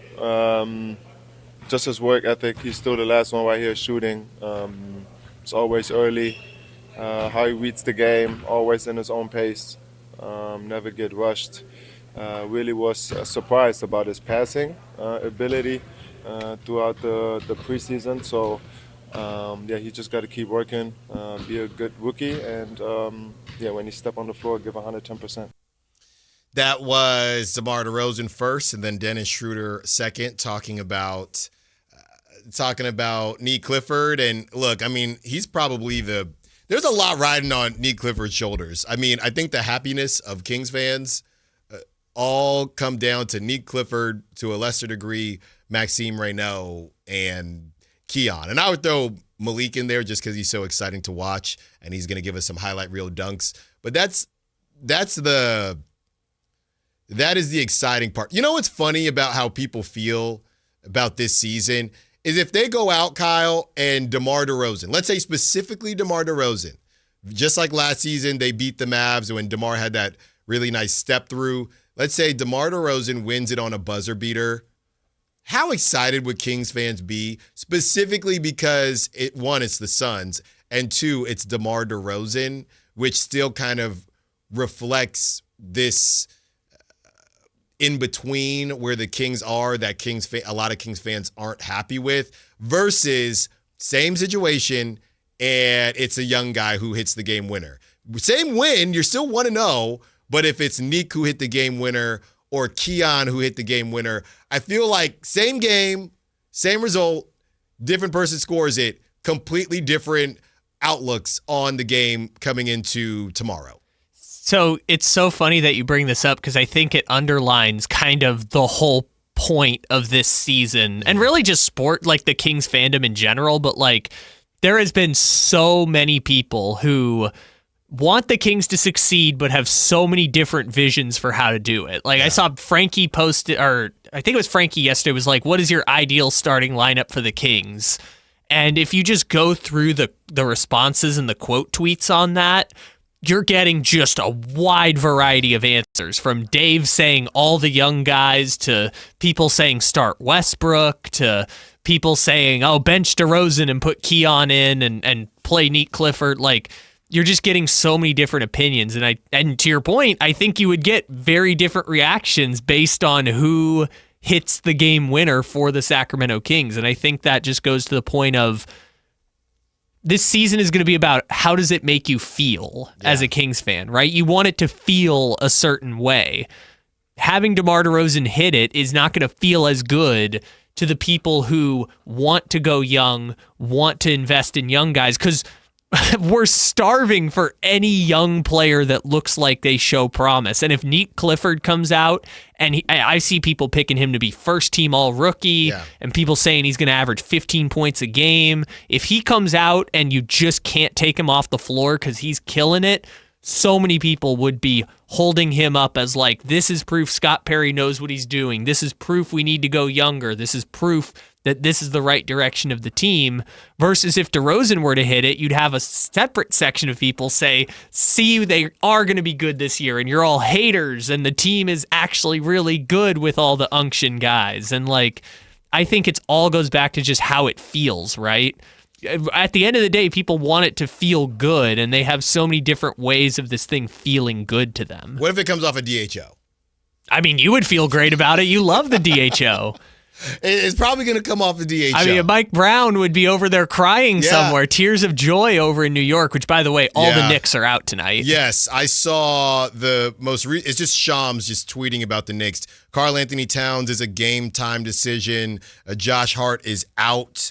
Mitchell Robinson is out. And I think Josh Hart, somebody even brought up load management, and people were freaking out over that, about the load management mention to start the season. But yeah, no Josh Hart, no Mitchell Robinson, and Karl Anthony Towns game time decision. I think he's now doubtful on the injury report. It changed back. Okay. No, it changed. He got downgraded to doubtful. Then an hour later, they moved him to questionable again. Got it. So everyone was clowning Karl Anthony Towns, and they had to be like, well, he's trying to fight through this. Yeah, he's trying to fight through it. So, that's what's going on in New York. But a lot on the shoulders of these young guys. And, there's a group, then there's, hey, we feel good about it. The other thing is, too, obviously, it's the Suns.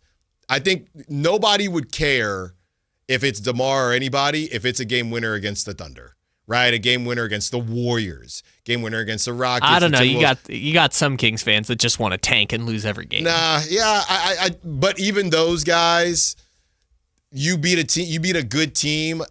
Those people still want good feelings. I think the problem is it would be DeMar, who I don't think at this point.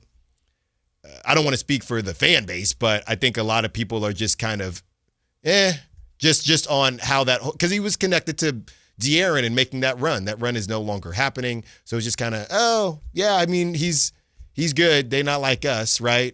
But on the other side of it, it's also doing it against what a time to be alive. They're also doing it against the Suns, who are also a team that nobody, if you beat a team that is picked to finish below you, it doesn't matter.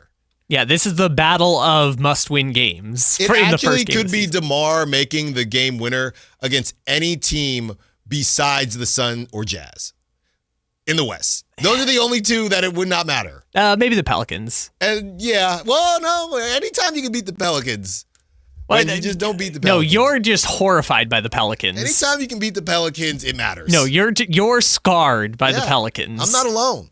But anytime you can beat a Pelicans team, You beat a Pelicans team. Yeah, the reason I bring up the feel-good part of it is, like, this has kind of been my sentiment ever. Like, this is kind of the underlying thing about sports, right? You want it to feel good. Even if your team is bad, you still want it to feel good. And my kind of point ever since they fired Mike and they traded De'Aaron, but more specifically when they fired Mike, was you just ruined the feel good. Like, you broke up the thing that felt really good. Yeah, that 7-game winning streak felt good. Sure. And then what? A 5-game losing streak. And then what? A 4-game losing streak. Well, I was more so saying, and then trading your best player for a $48 million Zach LaVine. Yeah, who looks good. And also is underpaid. Let Dave tell it. Who looks good. All right. So, I Zach. don't think I make too much money. I think I get paid more. Play it again. I don't think I make too much money. I think I get paid more. I hate that Dave's talking over it, but it's really good. Even if I don't think I make too much money. I think I get paid more. Even if it was Zach LaVine, I think that's another one. If he hit it, everybody would say, well, that's what he's supposed to do. He's making $50 million. So he's another one that's in a weird spot. Well, it's the Suns, man. It's more so about you're supposed to beat the Suns. We'll look up the line tonight for Schmal and Miles, but you're supposed to beat the Suns. I also keep making the point, too, with all of this stuff is like, Zach LaVine is a great basketball player, but the contract is more than what he's worth, and that's just going to cloud all the Zach LaVine analysis. It's been clouding all the Zach LaVine analysis for 7 months now. It's like every time you mention something positive with Zach LaVine, yeah, but that contract, though, and it makes it tough for them to do other things. Zach LaVine's going to be awesome. And by the way, during that 20-game stretch where the Kings have to go through a gauntlet of teams and then 4 against the Jazz and Suns, like, they're going to win, I'll say 3 of those games. They're going to win because Zach LaVine carries them to a victory. He did it against the Pistons last year. He did it against the Spurs when De'Aaron came to town. Like, you're going to have games where Zach LaVine by himself is so excellent that you are going to win a game. But it's not going to be enough to justify him making not enough money at $48 million a year. I don't think I make too much money. I think I get paid more. I think I can get paid more. That's my favorite part. When we return, we will have a conversation about who the Kings will miss more. I think this is a deeper one than you may think. Who will the Kings miss more, Domantas Sabonis or Keegan Murray? Don't overthink this, but also you should probably overthink this. Then, of course, at 12 o'clock, we will have that secret keyword for you as we get you ready for your chance to win a night stay at the Kimpton Sawyer Inn. Allen Stiles, Sactown Sports. Visit SactownSports.com and join the Sactown Sports 1140 newsletter. To be when you grow up. At Bank of America, we ask every day, what would you like the power to do?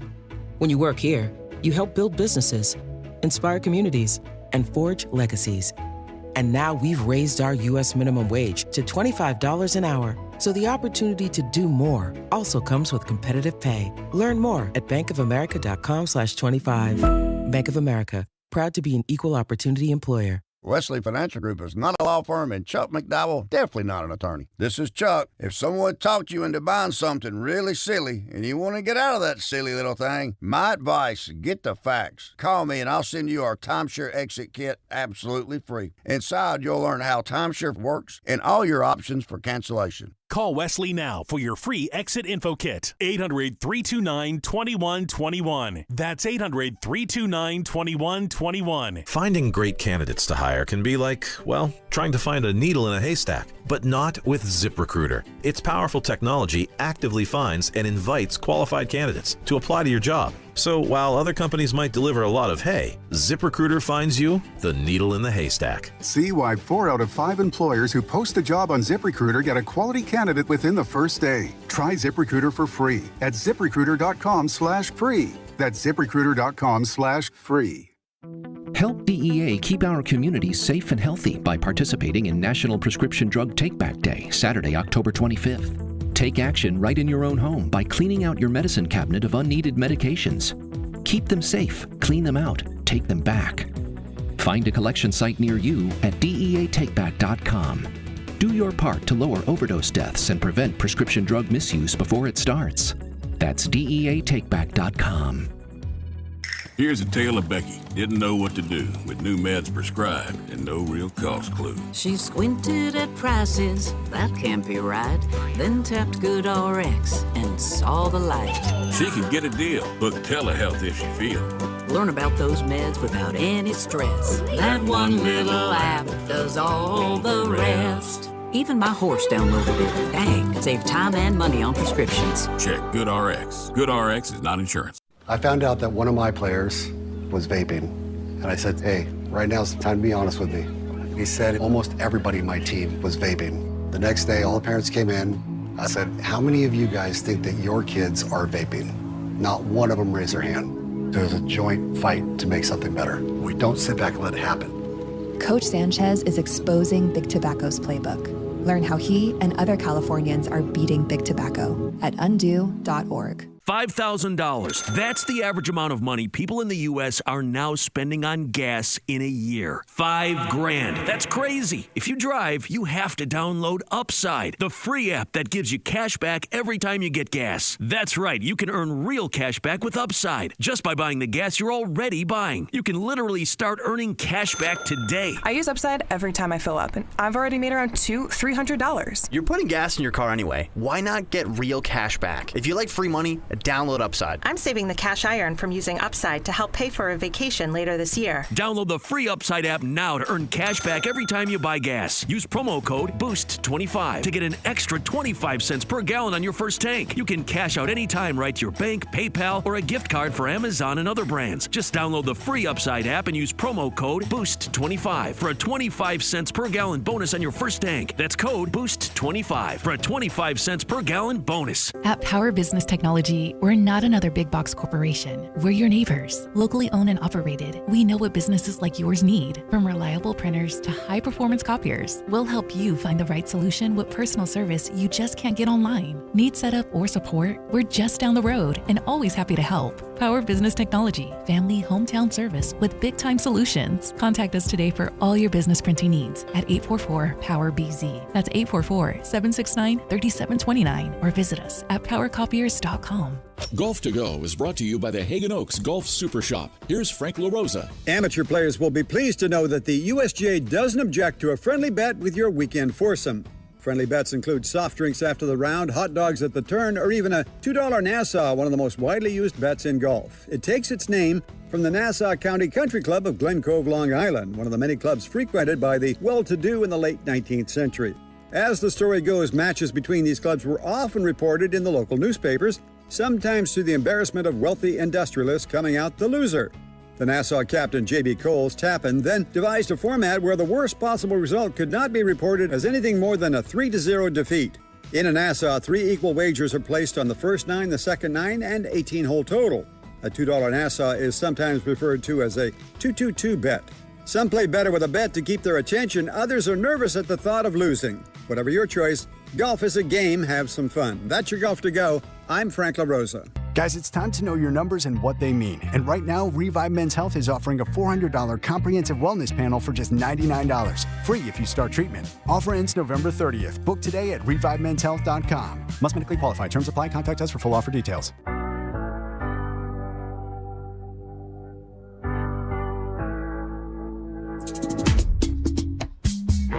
Allen Stiles You can join the show by texting 916-339-1140 on Sactown Sports.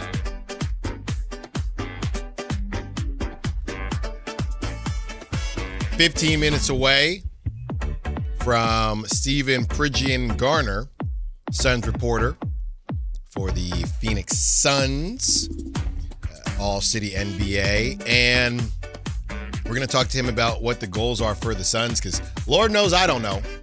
Also, in 15 minutes, we will get that secret keyword for you for the Kimpton Sawyer giveaway, a one-night stay at the Kimpton Sawyer. Also, 2 tickets to the Kings Thunder game November 7th, as well as $200 to Revival. So the secret keyword is coming up at that point in time, and we got that for you at 12 o'clock, which will be the halfway point in today's show, getting you ready for the Kings taking on the Phoenix Suns. Everybody is excited. What are those jerseys? Are they the Beam jerseys? Those purple, the super purple ones? Everybody likes those. Yeah, they're not called City Connect. I forgot what the NBA Are they called Beam Dream?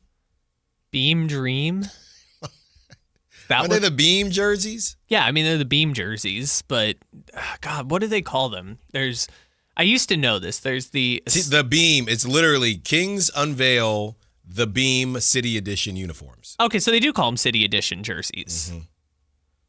Or I guess City Connect is baseball. That's baseball. Yeah, so there's the association. Beam Dreams. Let's see, Kings jerseys. There's names for all the jerseys. I'm just trying to remember what City Edition. And then there was this Kentucky-looking one that's in the studio with the checkered. What was that? That was the Raceway Edition. They still have that one. But what is that? What was it called? Statement. There's association jersey. There's statement jersey. Oh. I'm trying to remember what the And other then there was the Royale Keegan Murray one. Well, that was last year's City Edition jersey. So they won't wear that anymore. No, that one is retired. Can you believe last season was Royale? I've joked about that. That feels like a million years ago. Like, that was how this show kind of started once it was you and me, was Royale. That was like the first thing that happened. That feels like a million years ago. So, people, the whole conversation of calling them the Beam Team, how can you get mad at anyone saying, hey, or how can you get mad and say, hey, we can't call them the Beam Team anymore, when they literally are wearing the Beam City Edition jerseys this year? Sorry, the black ones are the Icon Edition. So white is association, black is icon, the checkerboard one is statement, and the other one is City Connect. This is ridiculous. Does every team have this many? Yeah. Every team. They all have a statement? Well, and then there was also the throwback one last year with the 03 court. What was that one called? They got more jerseys than wins. They kind of did. Let's see. 2003 Kings. Is there a rival one? Hey, this season we're doing the rival jersey where you wear the other team's jersey. That's what we're doing this year. It's a Kings jersey, but it's gonna be blue and yellow. And then the Warriors are gonna wear Warriors jerseys that are purple. That's called the rival jersey. We're just gonna mix it up this year. Yeah, and apparently you get it once every 5 years. You can do the throwback, whatever they called it last year. But people are remember those commercials where Doug's like unboxing it and him and Mike Bibby are playing in the garage? Then he became the head coach. Yeah. It's kind of weird. Yep. How did that happen? Then he became the head coach. He was doing radio here. He was in commercials with Mike Bibby. Now all of a sudden, Mike Bibby's the coach at Sac State. Neither of them. Neither of them have time because they're both head coaches. They were in commercials. That's crazy. They were both in the commercials for the 2003 throwback jerseys, and now they're running Sacramento basketball. Literally. Who will the Kings miss more, Domantas Sabonis or Keegan Murray? Yeah, this is a tougher one than I would think. Everyone will probably say Domantas Sabonis because of the numbers, and it probably is Domantas Sabonis. But I'll say this, Kyle, it's much closer than I think a lot of us would initially think, simply because, or would initially, I guess, project in a conversation like this, because what Keegan does defensively and his three-point shooting, even when he's not, and look, I'll do the gravity thing. Right? Steph isn't the only one that has gravity. I think Keegan has a level of gravity, especially on a team like this where you have two guys that shoot the three ball. I'm not counting Keon. Two guys in the starting lineup that shoot the three ball.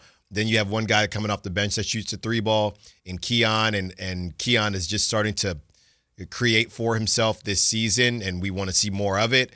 So, not having your best defender and your second best three-point shooter on a team where everybody else shoots 32%, you could definitely make an argument for Keegan. It's probably Domantas Sabonis because of how Domantas Sabonis is used. But it's really close, man. It's really close. So, as someone who accidentally said Sabonis is a great defender last week, I don't want to undersell. Yeah, you got roasted for that. Yeah, Sabonis is a above-average defender, and I don't want to undersell that, like, losing him is going to suck on defense also. Now, Eubanks, I think, is a fine defender. Yeah. He's big, so that helps. Mm-hmm. But, yeah, just because Sabonis has shortcomings, Sabonis' shortcomings on defense are highlighted. You really like that one. Because, I don't know. Chabot, just remind me of Chabot College. I don't know. Sure. Continue. Just because of Sabonis' shortcomings on defense doesn't highlight that he is still a competent to above average defender. Now, at the center position, most of these guys, like if you're a bad defender at center, what are you doing? You're 7 feet tall. But he is a fine defender, and I think it's going to offensively too, though. Yeah, for sure. Offensively too. And I would say this, those are your two best rebounders. Those are your two best rebounders that you're missing. I don't know. Well, we haven't seen Maxime Reynaud yet. Oh, yeah. Just getting thrown into the fire. Also, only one other player on the Sacramento Kings has averaged 10 rebounds in a game for a season. That's Mr. Russell Westbrook. Mr. Triple-Double himself. He's going to go crazy today, isn't he? I don't know. How many minutes do we think he's going to play?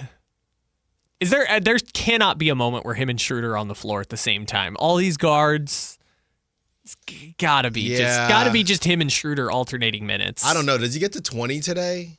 With everybody saying that he is still getting his sea legs under him. I don't know if he gets to 20. Does Schroeder get to 30?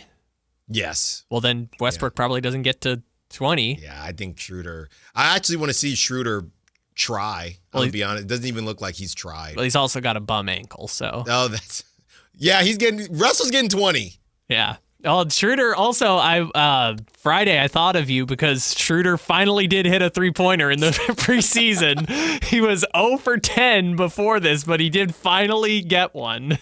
Wow. And at this point, Schroeder's got a slower release than Domantas Sabonis. I wish he didn't.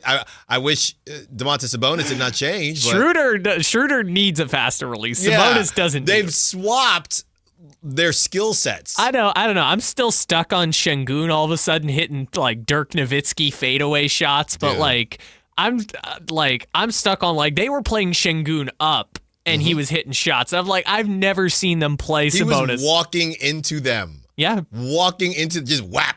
Just walking into them. Which, again, we're going to do the Şengün thing, and I'm sure, he's going to be excellent. But, the fact that they're able to play Steven Adams and him at the same time. Yeah, because he can shoot. He can space the floor now. Yes, because all of a sudden he's Jason Tatum. Look, we know now it's over. The only thing we can argue at this point is that Sabonis is healthier than Anthony Davis, and all we have left to still hold on to is Zubac. And Bam. And Bam. But even just in the Western Conference, it's just Zubac. Don't let Zubac have another good season. Or remember when they said Domantas Sabonis was the 6th best center in the West? Oh, you just reminded me of the other one because all of these, the Ringers and the ESPN's rankings had Chet over Sabonis. And Chet came out and balled out yesterday. Chet had 18 points at halftime. Yeah, I thought he was bad at offense. Go back to that. Yeah, Chet went out there and just started killing it. Shea had 4 points at halftime, and the Thunder were 2 points down because Chet had 17. And the more you see this, Kyle, going back to what I said at the top of the hour, teams are not going to pay that for Domantas Sabonis. They are not going to pay what he is when it comes to blowing it up. You're not going to get a bunch of first-round picks for that contract. No, I think you will. There's someone. I initially, if you remember this, Drive Guys said Keegan had the most value when Desmond Bane got. No, it was Desmond Bane. Who has more value, Desmond Bane or Sabonis? I argued Sabonis. These centers are making it a bad look. No, I'm telling you. It just takes one. You're telling me that the Pistons would want to pair Cade Cunningham with Sabonis? He needs to get in the corner and shoot corner threes, but slowly. Just get back. All I need to know, and he's not playing tonight, but that first three he takes, I need to see what it looks like, Kyle. Because he could have really screwed this whole thing up when he was just now figuring it out. You mean the shooting thing? Yes. I mean, this is where I have a problem with it, though, because the whole point of being able to hit the three-pointer is to dare people to come out and defend you. So then you can do the things that you do really well. Yeah, make a couple slow-mo ones, and then they might come out there. But I still need Sabonis to be able to hit a mid-range shot at a Jokic or I guess now we can say Şengün type level. God, I hate this so much. That was incredible. The one where he gets fouled and he just banks it in. Anyways. He was in the lab. I guess we have to say this again because there's new people listening. Şengün had 39 points last night, which is more than Sabonis has had in any game with the Sacramento Kings. And I know people are like, well, the game went to 2 overtimes. Yeah, Sabonis has had 2 overtime games too. That's true. All right. And then more 3-pointers from Şengün than Sabonis has had in any game. Steven Pridgeon Garner joins us, Suns reporter for the Phoenix Suns. He joins us on the other side. Allen Stiles, Sactown Sports. This is the story of the one. As a safety manager at a manufacturing plant, he does everything he can to keep his coworkers safe. From finding ways to reduce risks to keeping safety supplies in stock. And for that, he relies on Grainger. Grainger offers a broad range of quality products and next-day delivery, so he can always play it safe. Call 1-800-GRAINGER, click Grainger.com, or just stop by. Grainger, for the ones who get it done. For 77 years, the Keys family from Naturewood Home Furnishings has been serving families just like yours and mine. Hi, I'm Frank LaRosa with Golf to Go. The Naturewood team takes great pride and significant effort to offer Northern California families a vast selection of home furnishings, most of which are made right here in this country. The kitchen table, which we purchased so many years ago, speaks to the enduring quality of the Naturewood product lines. We treasure memories made seated around that table with family and friends for birthday celebrations, school projects, and many late-night meals when the day just got away from us. Naturewood has provided thousands with home furnishings that not only last for generations, but also lead to everlasting memories of cherished times. Visit Naturewood Home Furnishings now during their 77th anniversary sale and get started making your own brand of memories. Meet the Keys family at Naturewood Home Furnishings off Highway 50 at Hazel. Look for the water wheel. Mike Rowe here with another random fact. Those cracks on your walls aren't just cosmetic. They could mean your home is sinking. Whether it's drywall cracks, exterior cracks, or sticking doors or windows, do yourself a favor. Call Groundworks. I spent some time working with these guys, and they're the real deal. Their people are trained and certified to stabilize your foundation.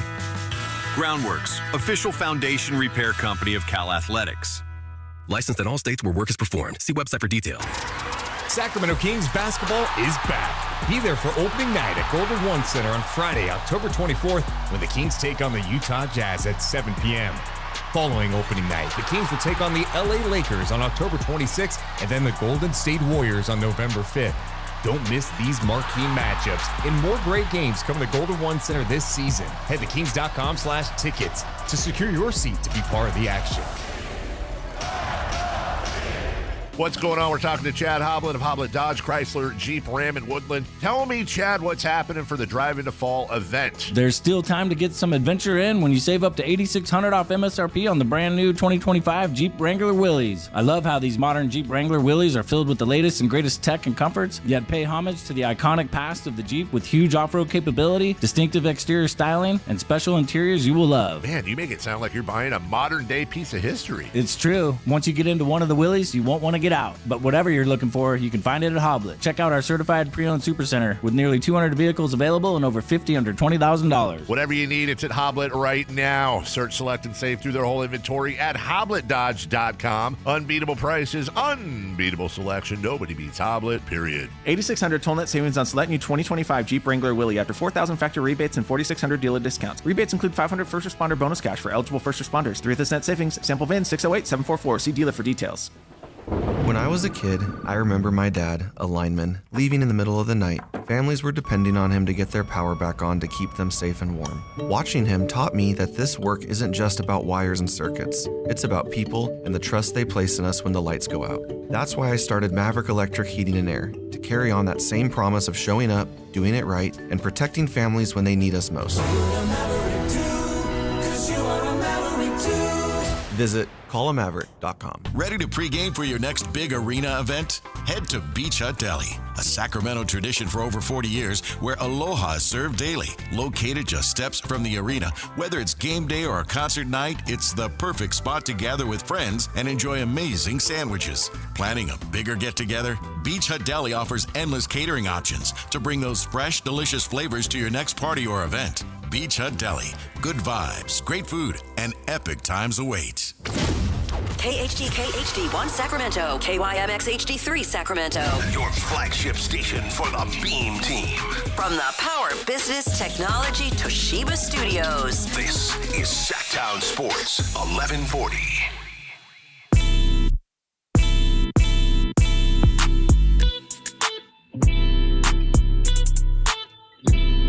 Live and local. It's Allen Stiles on Sactown Sports.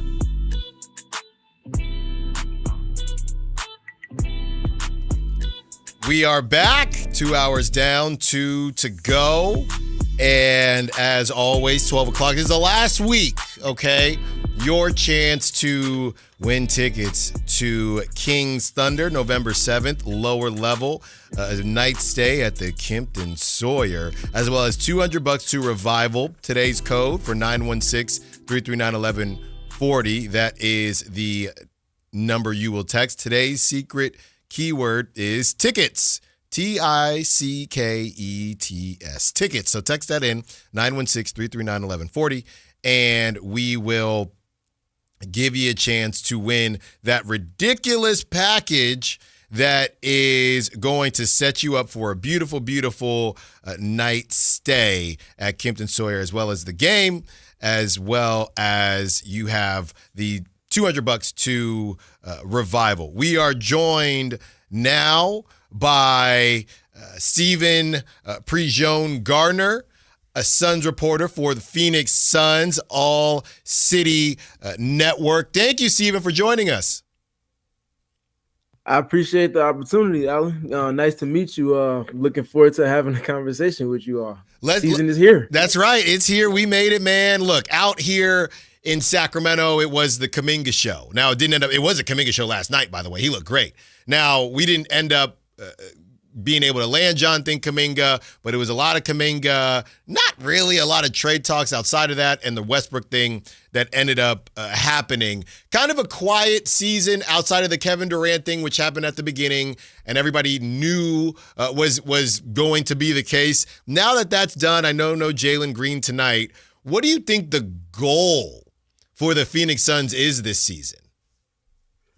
It's clarity. I think it's clarity in vision. I think it's clarity in defining roles, figuring out how it is they want to go about this new era going forward. Obviously centered around Devin Booker, but who's going to be along for the ride with them? Yeah. What types of pieces he needs in tandem with him on the periphery? What pieces does Jordan not need to be the best version of a coach that he needs to be? So I think there's a lot of clarity that they're looking for, but they also want to compete in this window as well. Talking to Stephen Prejean, Suns reporter. Stephen, let's go here. Speaking of Devin Booker, I'm not even going to – I'm going to say it to you, Stephen, because that's just how I am. Look, I have jokes, okay, about certain players out there that make a lot of money, Stephen, a lot of money that I'd love to make, and they're just quite comfortable chilling. I felt the same way about Dame. Shout out Oakland. I feel the same way. They said Max Crosby's not getting traded. There's just some guys that are cool chilling. Am I way off when it comes to Devin Booker? Now, nobody is telling him to say no to $60 million a year, whatever he got. But if you're Devin Booker, just no kind of conversation about, hey, what are we doing? Or would he want to be moved or not? I know there was the whole connection to the Pistons at one point with Detroit. What do you think Devin Booker wants? Or is he just chilling? Yeah, I think there were conversations about the plan ahead, especially after the Durant situation grew untenable and you had to do what you did with the Houston Rockets. Yeah. And then naturally you had to do what you did as well with Bradley Beal because that relationship has stalled. So I imagine there were conversations that took place, and I imagine they took place sometime either shortly before or maybe a few months before the extension that he signed took place in the offseason. So I think that was validating for me. It was reassuring because it's clear that they had conversations and he clearly bought into what it is that they're at least working to do in the short term. For the duration of that extension, it remains to be seen. But just from my eye, I don't necessarily see it as him chilling. I think there's a few guys, a small percentile of guys in today's NBA that are cut from the specific cloth of loyalty and trying to do it with a specific franchise that bet on them at a time where other franchises maybe didn't or didn't invest or believe in them to the extent that their native franchises. And obviously for Booker, that is him with the Suns, obviously across multiple iterations of ownership. But I believe he, more than anything, wants to do it no different than Dirk did with one franchise, no different than Kobe did with one franchise. I think he touts that as valuable as anything and allow for that story, the journey, to kind of be fulfilling and making that happen. Talking to Stephen Prejean, who covers the Suns. Stephen, did you happen to see, I know he's not with the Suns anymore, but I didn't think it looked very good with the Lakers last night. Did you see that story about the DeAndre Ayton, Mikal Bridges stuff, and what do you make of it? What do you make of DeAndre Ayton now with the Lakers? I don't know if he's the big that Luka needs. They're going to try to make it work. We know Laker fans love to find a scapegoat. And DeAndre Ayton looks like, come on down, buddy. But what did you think about what came out with DeAndre and Mikal Bridges as his time with the Suns? Yeah, it's obvious that things had hit a snag and then some in DeAndre Ayton's tenure with the Suns, which ultimately led to them trading him. I don't know if DeAndre has that ability to get to what the potential of his draft pick suggested he would be. Yeah. But I will say at this present moment in his career, if it's ever going to work in his favor in terms of getting back to an elite level of center play, it's going to have to happen with this Lakers team because he has Austin Reeves, LeBron James, and Luka Doncic as primary handlers around him. If ever it's going to work for him, it's going to have to be in this situation. So it's kind of a make or break season for him, if you will. Naturally, that comes with pressure. If you play center for that team in particular, there's a certain standard that's set. And when it's not met, the fans let you know and you're going to feel it. So this is the kind of perfect marriage of if he's about it, we'll find out soon. And if not, we'll also find out. But either way, I think there's going to be some clarity with that situation as well. Yeah, it reminds me a little bit of when Andrew Wiggins went to the Warriors. Now, all of a sudden, you're a third option, right? The weight of the world not on your shoulders. First, number one overall pick, but you don't have to play like that. Just be better than you were last night, but just do what you're supposed to do, and everybody will be grateful because Jackson Hayes, I don't think is it either. Talking to Stephen Prejean Gardner, who covers the Suns for Phoenix Suns of the All City Network. All right, let's go here, Stephen. So in Sacramento, there are players that the Kings really like. I'll throw some names at you, and we call it purple lenses, right? And I think that the Kings fans have purple lenses when it comes to one Keon Ellis. Now, Keon Ellis is a very good player. A lot of people will say Keon is a very good player, but there's a level of purple lenses just because he's our guy, two-way, G League, undrafted. You can't get rid of Keon. You can't get rid of Keon. Is that, and he's really good, but I just think there might be another level. Give me your assessment of Ryan Dunn. Is Ryan Dunn as good as, I guess, the Suns want us to believe? Or is it a combination of, hey, he's good, but also we ain't got no draft picks, so we're going to tell people that he's really good because he's the only young talent that we have? I think that's a great comp. Purple lenses and then orange lenses here in Phoenix. I think it makes a lot of sense. And I think player for player, both are in a similar space right now. I do think Keon is ahead of that curve in comparison to where Ryan is at the moment. I think the Suns, they believe highly of the potential of Ryan Dunn. I think they also like where he is right now, but I think they also acknowledge that there is a certain level he needs to get to for the Suns to be the best version of themselves this season alone. Now, we talked about it on the podcast a couple of days ago, and I brought up the fact that he wasn't done the best service as far as a rookie goes with the environment that he came into last season. You had a head coach that didn't have the feel and the organization and role definition to allow for you to be the best version of yourself. You were in and out of the lineup, in and out of the starting lineup at multiple moments, and it was just not a lot of clarity. That's been kind of fixed going into this season. He has a clearly defined role. He's likely going to be the starting 3 or 4, however you want to look at it, for the Suns in the early part of the season. Now it's about what is the development of his skill looking like? Can he defend without fouling? Can he continue to be a pest, if not graduate from pest to a kind of consistent deterrent, if you will, at the point of attack? Kind of like Keon Ellis showed to be last season. Is the 3-ball going to be falling? In tandem with the 3-ball, are you also making quick decisions and getting pink touches and cutting to the basket? Little things that you need from a wing. If those things is going to start to come to this level this season, for them to, I think at this present moment, they like where he is. Last one for you, talking to Stephen Prejean Gardner, who covers the Suns for the All City Sports Network for the Phoenix Suns. Stephen, is there a belief within the Suns organization? Because look, there's a small one, and obviously both teams. Everybody's injured to start the season, by the way. But the Kings are missing Domantas Sabonis, Keegan Murray, and the Suns will be without Jalen Green and Grayson Allen. Is there a belief? The Kings keep talking about, yeah, we hear the talk, and the Kings are getting memed a little bit more than the Suns are with the Westbrook addition and things like that. But there is a belief we want to prove some people wrong. Is there a belief within the Suns organization, hey, look, the top of the West is what it is, but there's no reason we can't sneak into a 9 or 8 and at least have a good run. Maybe not a parade out there in Phoenix, but at least have a good run. Is there a belief there as well, or do fans want to blow it up? I know you're missing a lot of picks, but what's the feeling out there as far as what they're going to be able to do this season? Yeah, I'll start with owner Matt Ishbia and GM Brian Gregory over the summer, and then Jordan Knott shortly thereafter once he got hired.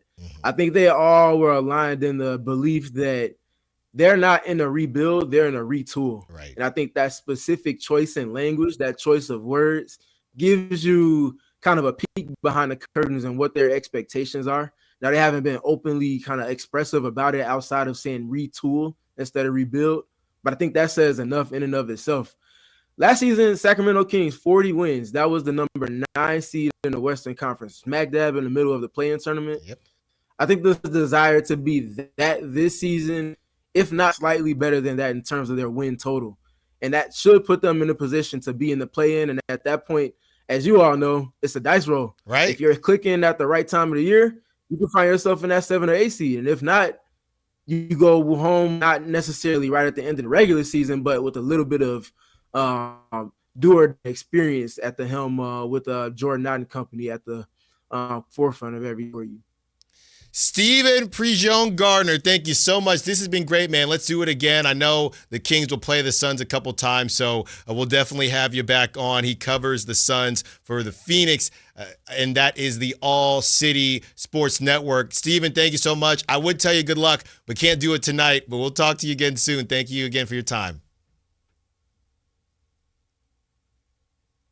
Appreciate you. Great stuff from Steven. And, you know, it's a bit interesting when it comes to the expectations for the Kings versus the Suns. So Steven just said the expectation is for the Suns to basically be the Kings. They want to be the Kings. That's how you know they're in the middle of something, because they want to be the Kings from last season and get that 9 and see if you can get a little bit spicy, right? You win the 9 and then you take on the loser of 7-8. You're going to give yourself an opportunity. We just saw the Heat do that this past season. So anything can happen. Obviously that was in the East, but anything can happen.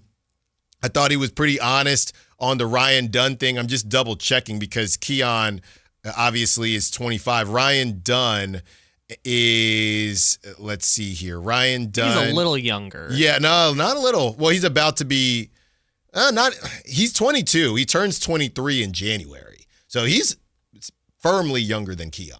Okay. Yeah, and he's 6'6". So, I think obviously Keon more of a finished product, but Ryan Dunn, the argument is, I'd assume, more higher ceiling. Right, and he got 28th overall in 2024, showed some flashes. He's going to have a huge opportunity here to start with no Jalen Green and no Grayson Allen, so a huge opportunity to start here. Hopefully he doesn't ball out. And it's always so crazy when we see this stuff drafted by the Denver Nuggets. There's just some teams that just don't. They hit so much, they just move on from certain players. I think that was one of those where the pick was traded. I'm going to assume. I'm just saying, man. You see all these, you got guys running around, you'll see somebody originally drafted to the Thunder. That's just, winners, they just know. Yeah, but they just know. There's also been some like random Kings wearing the hats. Let me see what we got here. Yeah, it's not the same. Yeah, the 28th pick by the Denver Nuggets immediately traded on draft night along with the 56th pick for the 22nd pick. They just know. They just know. Yeah, I'm not quite sure that one is going to work for this one. They also, just know. On Steven's Twitter, someone who I'm guessing is a Suns fan asked him, what is the ceiling for the team this year? And his response was, they can finish as high as the 8th seed, so middle of the play-in. They need a handful of developments to surface with individuals in the team. I have them at 40 wins, equivalent to the 9th seed of last year's West. And if that doesn't sound like a copy and paste of the Sacramento Kings, I don't know what else is. Yeah, I mean, I think it's the one thing I will say is obviously the Kings have their picks. The one thing I will say is that the ceiling for the Kings, it is, in my opinion, the 7-8, more so the 8. But I don't think, and a lot of people would disagree with that, but I think the ceiling for this team is pretty firmly the 8th seed. I don't have a problem saying that. Now you got to win games, but my argument is, Kyle, if you look at the Western Conference, right, and you can look at it from last season, because obviously, the Warriors are at the top now, but if you look at it from last season, it's about the teams that they'll have to battle with, right? So if we say the Warriors won't be around as far as the play-in, the Warriors won't be around, the Thunder won't be around, the Rockets won't be around, I don't think the Lakers will be around, and the Nuggets won't be around. It's some combination of the Clippers or the Lakers, but those teams won't be around. That's 5. And then one team's going to overperform expectations. One team's going to underperform expectations. Right. So then I think the crazy thing, and I didn't even bring up the Timberwolves, but when you look at the possible play-in, the problem is there's 2 teams that are probably better than what you would expect. So it's some combination of, it's going to be the Grizzlies, Timberwolves, that 7-8 game, right? So to stare right into the playoffs, the Kings, now you got to win the first game, don't get me wrong.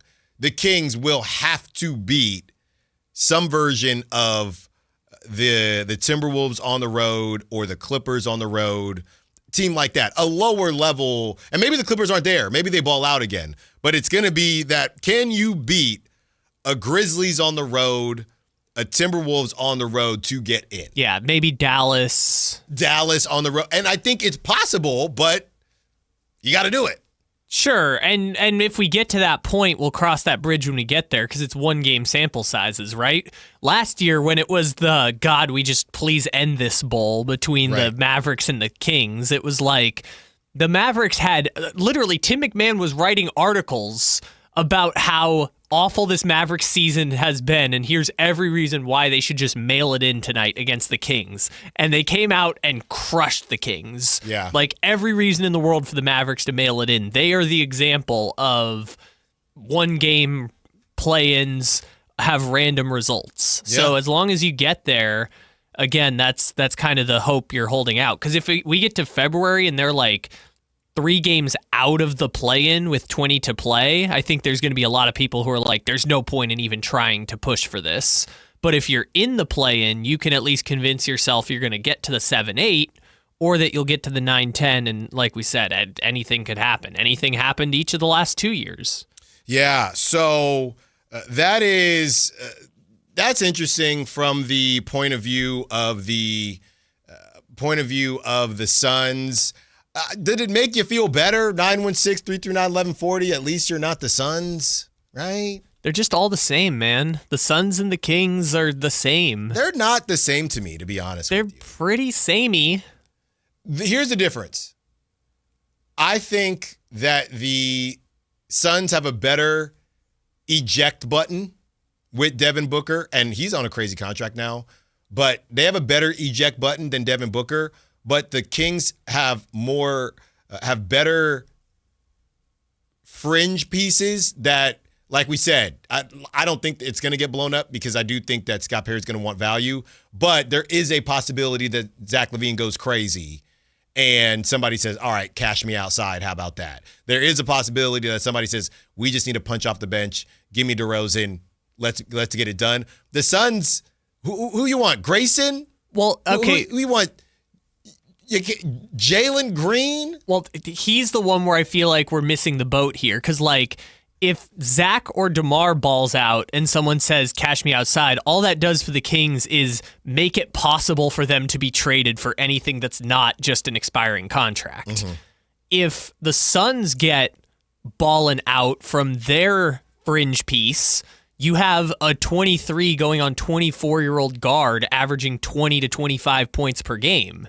The Kings would kill to have a Jalen Green on the roster right now. And if Jalen Green just gets this season to say, all right, I'm going to just do me and ball out on offense, that could work really, really well for the Suns, because then going forward, you now have those 2 foundational pieces of Booker and Jalen Green. I don't know that the Kings would kill for Jalen Green on the team. I'm saying a Jalen Green that balls out the same way you're talking about, like LaVine balls out and some teams willing to take a flyer on him. Because if Jalen Green puts up Zach LaVine numbers, he's getting a Zach LaVine contract just by the product of how young he is. He's 23.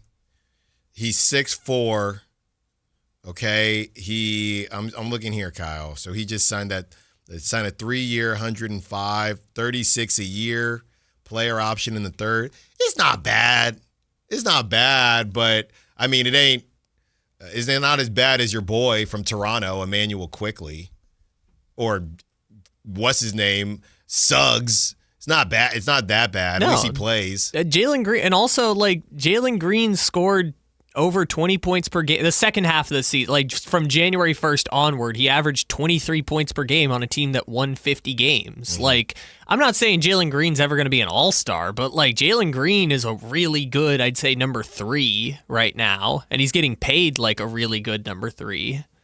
Well, we have some predictions coming in that we want to read. How are you feeling? Give us your predictions for the Kings record, all right?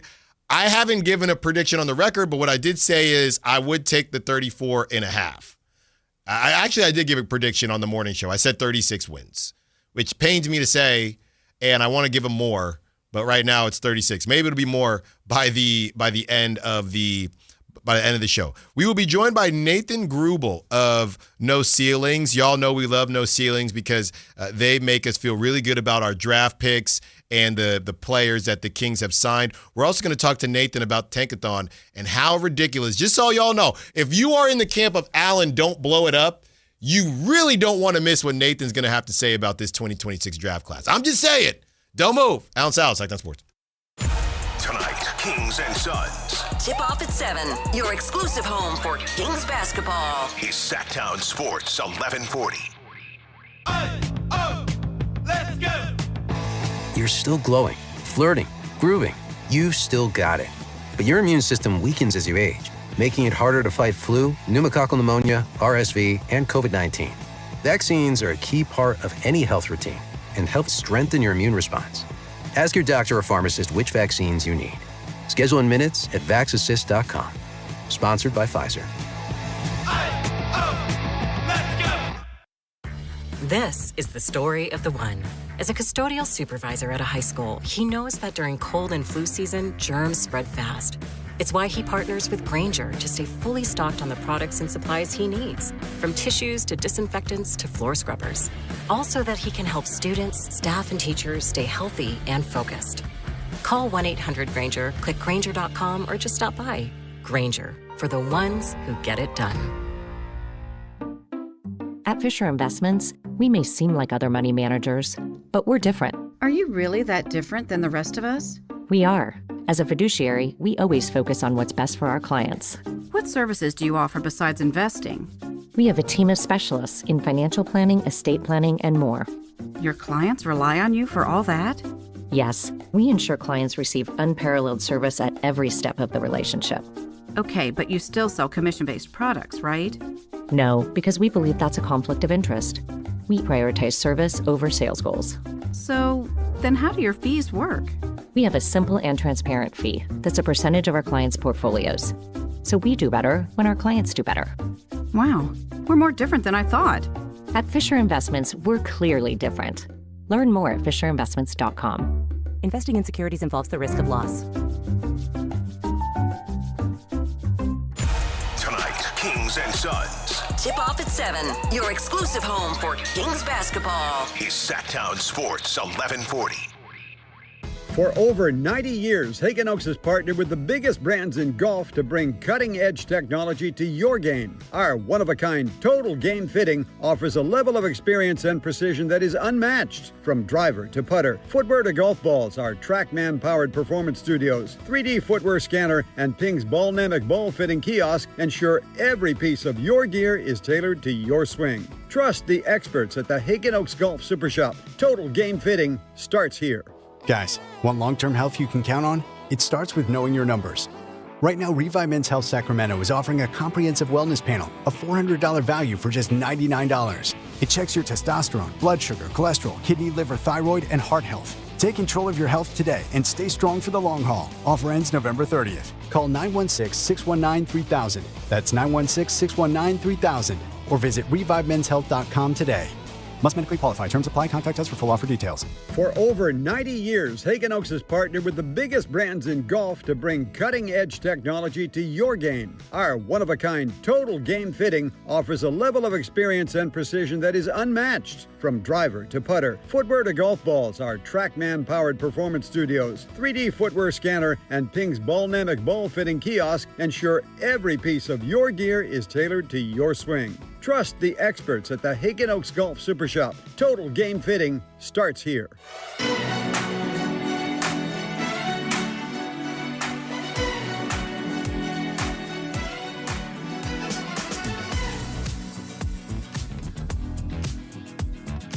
Allen Stiles. Watch the show on youtube.com/Sactown Sports 1140. Or listen on the Sactown Sports app. Taking you up to 2 p.m. Thank you again. By the way, our secret code today is TICKETS, TICKETS. Thank you again to Stephen Prejean Garner of All City, who covers the Suns. And we are joined now by Nathan Grubel of No Ceilings. Nathan has been on the show before. Nathan always gives us great stuff as it pertains to the draft, and we want to keep that going here. Nathan, thank you so much for joining us. What's up, Alan? How we doing? Good, man. Hey, season starts tonight for the Kings, and we're hoping that things get off on the right foot. How are you doing?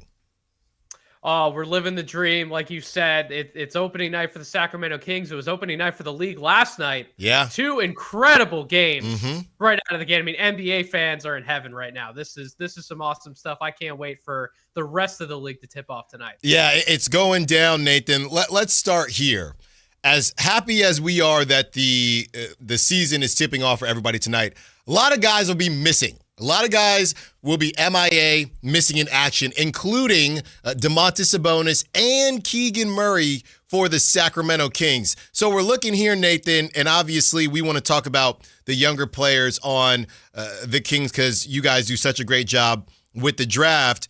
Who do you think is better fit to maybe help out at the 4? Doug Christie has said they're going to fill in with different guys, and it's going to be kind of matchup based. But between Maxime Reynaud, who's Maxime's coach from Stanford, said he's probably more fit to play the 4 in the NBA, and Nick Clifford, we know he goes about 6'6", and it could be a day-by-day thing. If it's a smaller 4, he could hang around. Do you think this is a situation where either of them could play the 4, neither of them could play the 4, one of them more than the other? Give us your thoughts on the rookies maybe being thrown into the fire.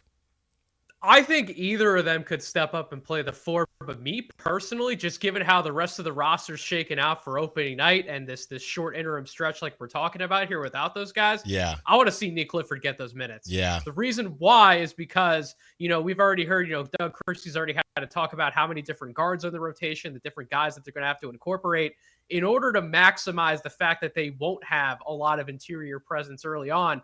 It means they're going to have to play a hectic style, right? They're going to have to play a lot of transition up and down basketball. And you have someone in Nick Clifford, who we saw at Colorado State multiple years in college, be that type of ball handler who can run pick and rolls. He can make plays for you. He can cut, find the next guy, the next read. That's the type of passing, quick decision-making, and overall athletic burst that you're going to need from that 4 spot that can really help everyone else on the Sacramento Kings play to their strengths. You obviously have guys like Keon Ellis, another young guard, who a lot of people like. Really, a lot of their other guys, they thrive in transition. And then defensively, they're going to have to really work together, make a lot of plays, get everybody out running. And in order to take advantage of that transition style, you need as many guys who can grab a rebound, push the pace, make that next read. Nick Clifford, one of the best rebounders we had in college basketball last year. That was a shining strength of his in the draft. I think he can still provide that type of rebounding at that 4 spot. And then again, grab that rebound, push the pace. let's see the Sacramento Kings try and score 130, 140 points tonight. I would love to see that. Talking to Nathan Grubel of No Ceilings. Nathan, let's go here. Another guy that the Kings signed. He did not get drafted, but the Kings signed. Very interesting. I think defensively, he might already be ready for the bright lights of the NBA, but offensively, he's not there yet. I'm talking about Dylan Cardwell, who I sat down with on media day. I mean, he's a dog defensively, and when Scott Perry was on these airwaves, he was one of the first names that came out of Scott Perry's mouth. I'm a little, I guess, confused, for lack of a better term, Nathan, with what to do with Dylan Cardwell, what his comp is. I think he has to play the 5 based on his offensive skill set, but give us your thoughts on Dylan Cardwell. Could he help out? Hopefully Domantas Sabonis hasn't gone that long, but could he help out at all in the center 4 capacity?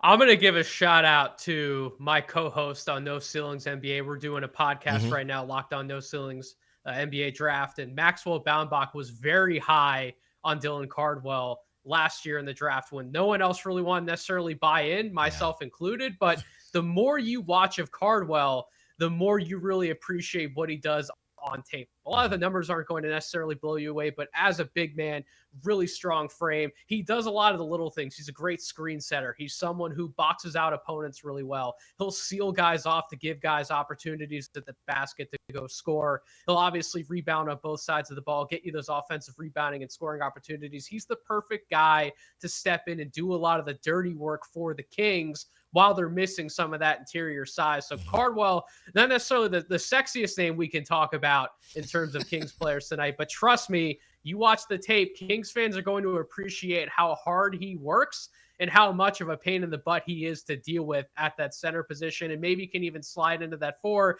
We're seeing a lot of double big lineups come back. I mean, we saw it last night with the Rockets, that Şengün, Steven Adams look. We can see the Kings, even when they get guys like Domantas Sabonis back, you can play Cardwell, in my opinion, next to a Sabonis.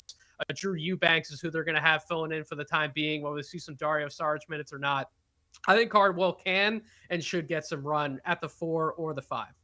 Talking to Nathan Grubel of No Ceilings. Nathan, let's talk a little bit about some guys that have graduated out of No Ceilings, but they're just a year removed. Let's start here with Devin Carter. Devin Carter, it's been a rough stretch. He was injured. He was injured when he was drafted. Whether the Kings knew or not, it's still a mystery that'll come out in a 30 for 30 20 years from now. And now, their conversations, Mark Stott, he's been in trade talks. All this stuff has happened. Where are you at with Devin Carter, and what do you think is a good situation for him to be in? We're trying to figure out, not that we're trying to move off of him, but there's 2,000 guards on this Kings team. The teams that aren't very good seem to more so want their own guys to start out with. He's already 23. I don't know what to do with Devin Carter, Nathan. A lot of his skill sets are overlapping in a sense with someone like Keon Ellis, and I understand Kings fans might be a little higher on Keon Ellis right out of the gate because you have more confidence in him to be able to shoot the basketball. Yeah. That is something that Devin Carter's still working with at the NBA level, but I think in Carter's case, you kind of just have to keep letting him play and give him reps at the point guard spot, because I think ultimately that's who he is that 1-2 combo guard, but you want to give him as many on-ball reps as possible to build out that skill set. Early in his college career, he wasn't this do-it-all point guard. He eventually took on that role when he got to Providence, and that's really how he broke out as an NBA draft prospect. But when you move it to the NBA level, you're making adjustments all the time in terms of the different types of defensive coverages that you have to read, the speed of the game, the flow of the game, adjusting to playing with new teammates. He didn't necessarily get a ton of opportunities with some of the top Kings guys last year. So it's really about finding that chemistry, building it, and seeing where he can fit in offensively, because defensively, he is that type of chaotic defensive playmaker that you want out on the perimeter to get this team running and going in transition.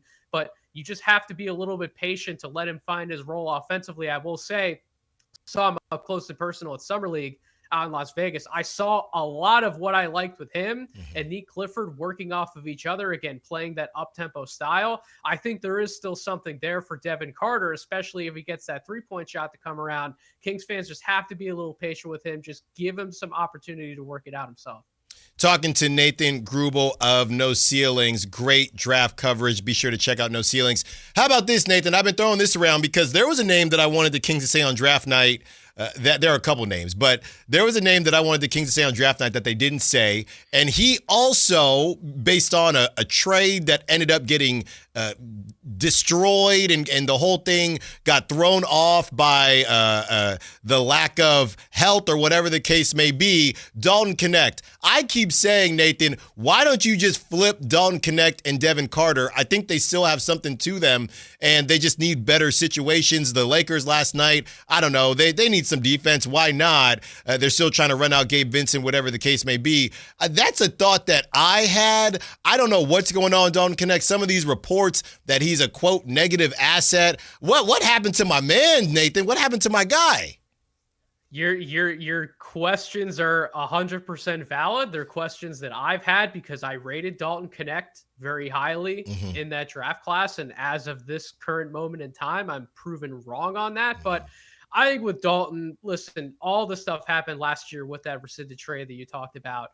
There needs to be a team that trusts in him to be himself, and they need to enable him to be himself. And that means battling through a lot of the shortcomings that he's had to face. We know that he's not the best of defenders. He struggled with that. He didn't necessarily have the best defensive coaching coming up in college. He played at smaller schools, really was a grinder to get to where he ended up to at Tennessee. But that was something that was always going to be an area for improvement for him. But in order to take advantage of the best of what he does offensively, you have to get a little creative in how you utilize him. You have to put him in different motion styles. He can't just be someone who's sitting in the corner and you're going to expect to get the best out of him. The whole point of Knecht at Tennessee was that he was a movement shooter. He was someone who had incredible conditioning and stamina. They ran him all over the floor, and he was able to essentially wear out the guy who was defending him and get up some of those threes and some pull-up shots inside the arc that you were looking for. So if you're only going to have him as a stationary shooter, you're not going to get the most value out of him. Right. You need to incorporate him more into the flow of the offense. So if that's something that Doug Christie and Sacramento would be interested in, maybe eventually down the road they target making a swap or bringing him in, something along those lines, I could see him working alongside someone like a Sabonis, because Sabonis loves those guys who are on the move. He loves cutters. He loves guys who are looking to get open on the move for shooting opportunities. That's the type of player I could see Knecht being for the Kings. But right now with the Lakers, it's just, I can imagine it's hard for him, and I don't know Knecht. I'm not necessarily putting anything out there in that sense, but I can imagine it could be hard to be involved in that situation. Now you're trying to find where you sit with the team and what level of trust is there. How much do they believe in him? How much does he believe in that front office, that organization? We don't have the answer to those questions, so I can imagine right now it's been pretty difficult for him. Nathan, one more for you, and it's kind of a bonus. You know you're covering the Sacramento Kings, Nathan, when last week I think I spent about 30 minutes on Isaiah Crawford, who balled out for the Houston Rockets. The Kings essentially said, hey, we'll kind of let you go. They're going to bring in more 28-year-olds to the G League. And he goes to Houston, and obviously he's not going to get much time, but he balled out. And the Hawks, they had pretty much their whole lineup besides one or two guys, a pretty solid rotation. Give us your thoughts on the Kings deciding not to move forward with Isaiah Crawford. Am I making it a bigger deal than it should be, or does this kid have a little something here? Mind you, Keegan being out, and we got 8,000 guards, but you're saying goodbye to a 22, 23-year-old 6'6" guy. I'll stop right there, Nathan, and let you go. So that's the thing, right? Is we're looking at these opportunities where you're lacking a little bit of front court depth, and while Crawford isn't your traditional four-man, he has the length of one. That ridiculous wingspan of his, those massive hands, his ability to help you on the glass, play different positions defensively, dig down, force turnovers, create steals. You would have loved to have that on the wing if you're a Kings fan, even in any capacity. I agree with you. I don't know why they let him walk. To me, he fit the identity of everything that they've built with this quote-unquote young core of theirs, which is to just be a pain in the rear to deal with on a night-to-night basis. I mean, you go down the list of every single young player the Kings have. Even Maxime Reynaud has a little bit of a mean streak to him, even though you don't consider him like a defender. He can mix it up with some people down low even when he needs to. So that's the identity the Kings have built with this young core. I'm sad to see him walk, but you bring in guys like Cardwell. You still have Nick Clifford in the mix. You have Devin Carter in the mix.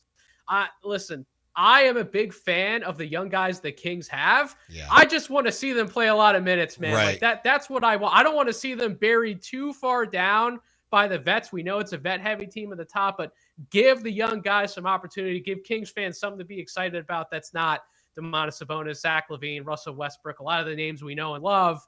It's time to give some new guys some opportunity as well. So that's all that I'm hoping to see. Maybe not right out of the gate for the Kings, but when we get 10, 15 games in and I'm flipping on a Kings game, that's what I personally want to see. Nathan, super bonus for you because I wanted to get this. We run the Tankathon every day, okay? And there's some fans out there that don't want they don't want to tank, and I understand that. I'm not even saying to fully tank, Nathan, but we just watched AJ Domantas a couple nights ago.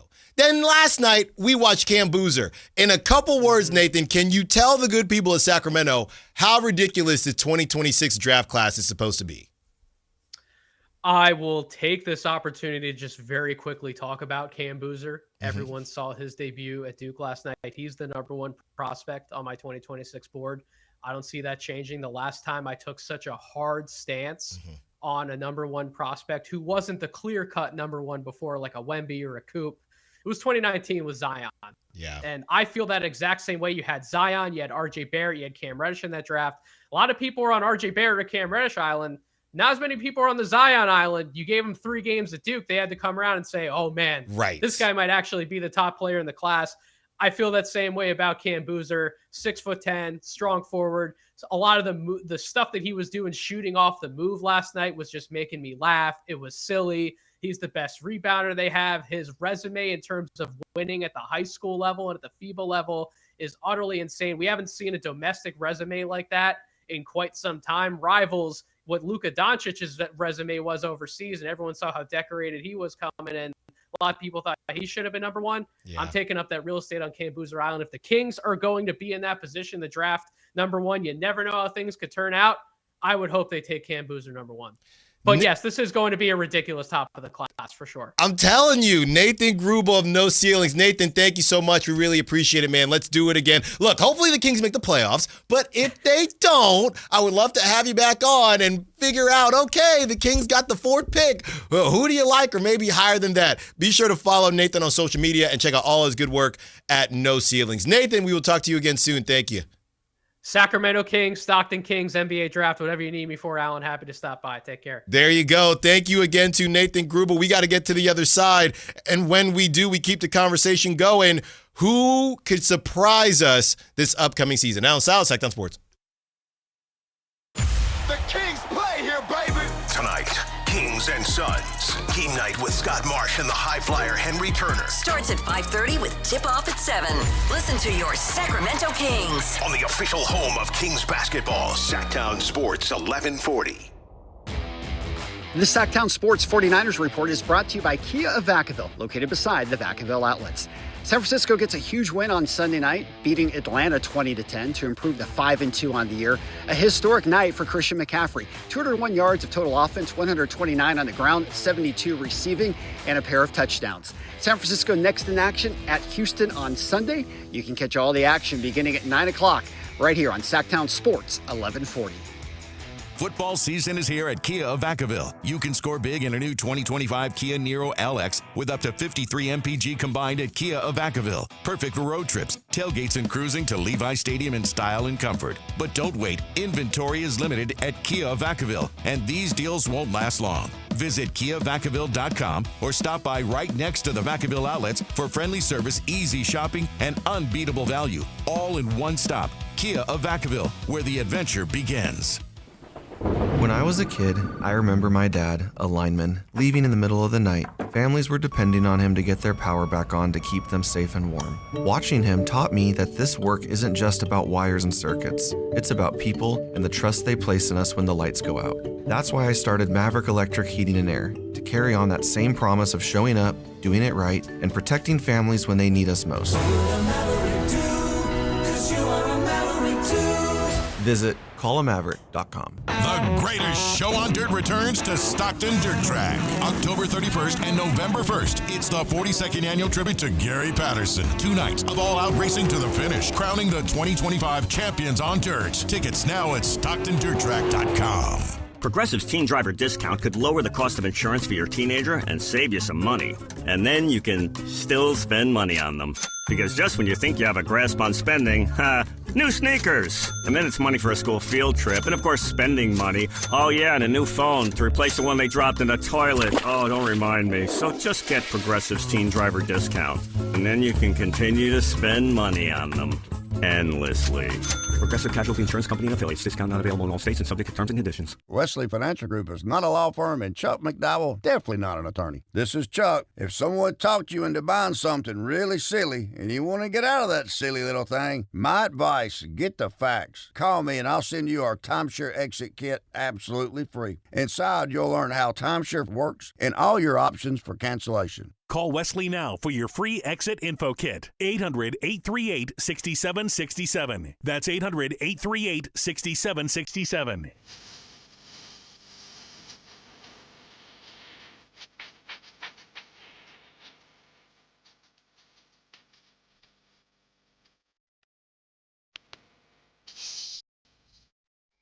Allen Stiles You can join the show by texting 916-339-1140. on Sactown Sports.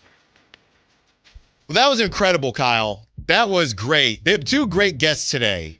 Steven was great. Shout out the Suns. You know, I was going to say it's probably tough covering the Suns, but people say that about the Kings. So shout out Steven, who covers the Suns. Although Steven was in Chicago before, and I don't know if he covered the Bulls, but like going from Bulls to Suns is, I feel like, an upgrade. Maybe. I don't know. At least the Suns have a future Hall of Famer. The Bulls just have Matas. The Bulls got younger talent. It depends on how you look at it. I guess I shouldn't say that. They used to have DeRozan. Yeah, so and Levine. So thanks to Steven, and of course thanks to Nathan Grubel, who these guys from No Ceiling, they know everything about the draft. You can ask him. I just randomly asked him about Isaiah Crawford. You know who I wanted to ask him about, but we were way over on time. I wanted to ask him about Tejan Salon. I wanted to say, where did you have him? Because, look, Dalton Connect, everyone's saying, Allen, you stink. You had Dalton Connect. But a lot of people had Dalton Connect. A lot of people thought it was going to work. What's not to work? You're just asking the brother to shoot. I'm sure we'll have plenty of opportunity to talk about Tejan Salon. I don't know that we will. I don't know that we will. I don't know. I feel like this is... we don't want to get in trouble by our boss. I don't think so. I just think the Tejan Salon thing is never going to die, right? I think it is just so historically bad. I just think it's funny that your quote-unquote guys end up being the ones who are not just busts, but like historically all-time bad busts. That's not... It's just Tejan. I mean, you're a big Spencer Rattler guy. He's a quarterback in the NFL. Yeah, but he was 0-10 to begin. There's another one I'm forgetting. People are on the Spencer Rattler train. There's another. I'm forgetting someone else. There's another one also that you're not going to do this to me. No, it's fine. But I also feel like after that incredible interview with Nathan, I feel like the only thing we can do is gotta try and run the tankathon. I'm right there with you. Okay. I mean, all he wanted to do was talk. Hold on. Hey, come on. No, I didn't hit it. And stop cheating. Wait. Oh, you know what it is? It refreshed because games happened. So now the Kings are 10th. So it threw me off because they weren't 8th. Oh, that's funny. So technically, like the Rockets and the Lakers are at the top of the lottery? Yes. God, that's so silly. All right. Now it's going to get fun because now it's just been 8th and 9th the whole time. Now those odds are just going to keep changing every day now, Allen. Oh, I don't like this. I'm running it. Oh. I've run it. No. 10. I've run it 4 times and they're still at 10. Wah, wah, wah. They're still at 10. You were supposed in this last one I ran, the New Orleans Pelicans. Listen to this. The New Orleans Pelicans jumped up 10 spots to pick number 1. The only problem is it is no longer their pick, and the Hawks would be getting AJ DeBanza or Cam Boozer to pair alongside all the other young talent that they have. Oh yeah. That's a rough break. Also, you could look it up too. I know you said the Rockets are at the top now, but if the Rockets end up for some reason getting a top pick, wouldn't it go to the Thunder? Because they have the pick swap. Well, it's protected. Oh, okay. It was that high. It's protected. So I just ran it again. Rockets have the 6th pick in this new one, and it would go to OKC. Yep. Okay, that's what I thought. Also, did the Kings get into the top 4? No, they're 11. Run it again. Keep running it, Allen. Yeah, we got one. Finally. Kings jump up 4 spots to, 6 spots to number 4 in the NBA draft. 4? Yeah. We can't get Boozer. No, you can't. You know who's getting them? Jumping up 11 spots, the Miami Heat, who will draft Cam Boozer and not pay him 5 years later. No, what they're going to do is they're going to have a chance to draft Domantas and trade it. They're not going to use the pick. So, yeah. There's, I think, a stat out there somewhere. I don't think the Heat have picked in the top 10 since 2008. This is a nightmare. This is a nightmare.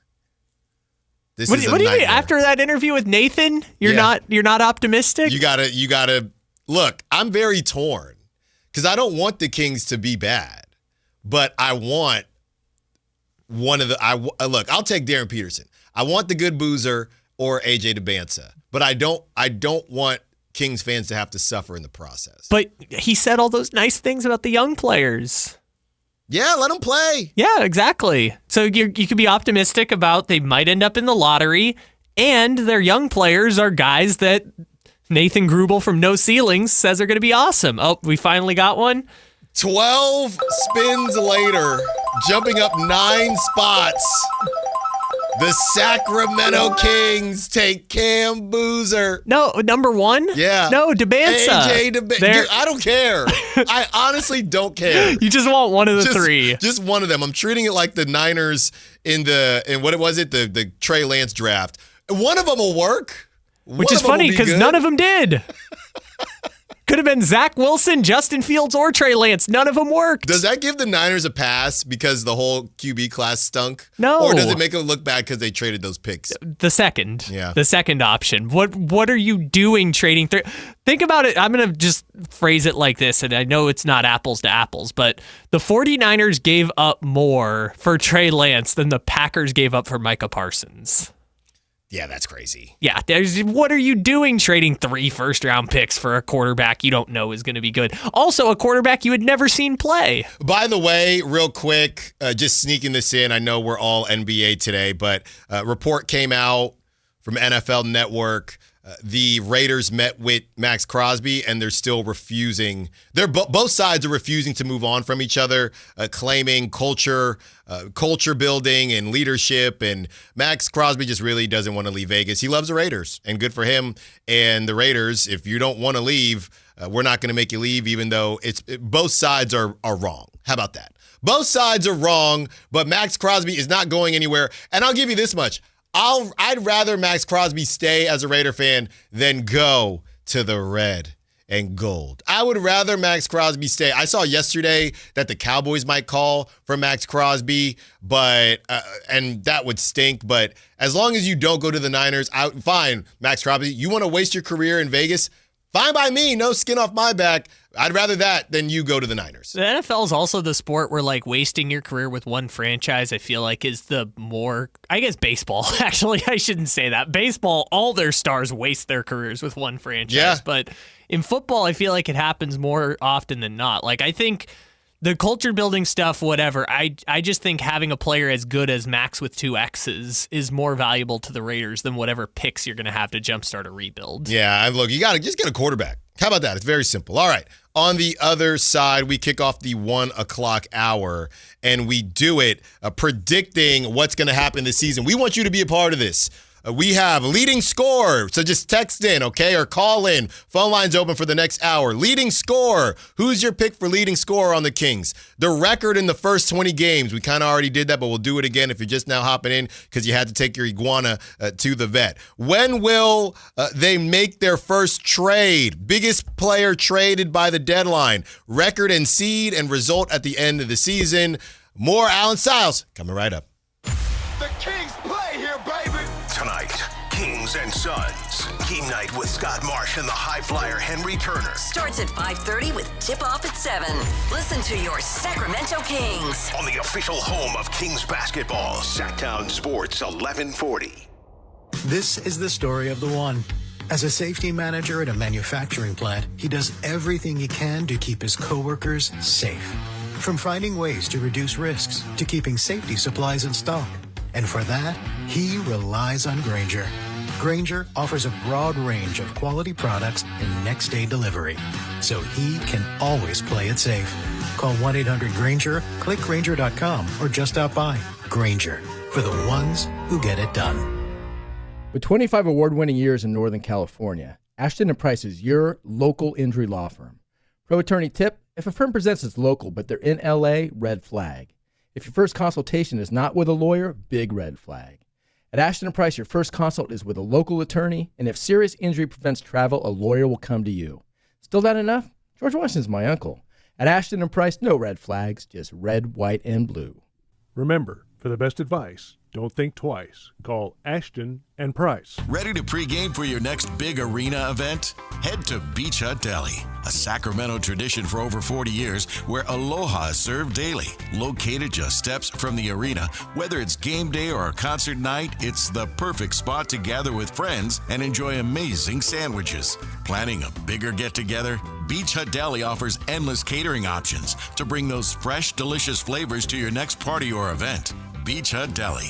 Good vibes, great food, and epic times await. Capital Casino, Sacramento's #1 poker room with primetime football. It's back. Capital Casino is giving away $500 per game in high-hand bonuses for every Sunday, Monday, and Thursday night primetime game. Offering the best food, best service, and the best action with the most variety of games in the region and conveniently located at 411 North 16th Street in downtown Sacramento. For more information, log on to capital-casino.com and please gamble responsibly. 1-800-GAMBLER. Mark and Tom here, the travel and entertainment guys, brought to you by Sports Leisure Vacations. Time for our weekly travel tip, and with it, here's Mark Hoffman. Hotel security should be an important item on your where I decide to stay list, particularly if you're traveling alone. One thing to look for: does the hotel have controlled access? Do you need a key to activate the elevator, or can anyone get to any floor anytime? Here is the single most important thing you can do. When you first enter your room, immediately activate the deadbolt and chain or anything else that prevents someone from entering your room.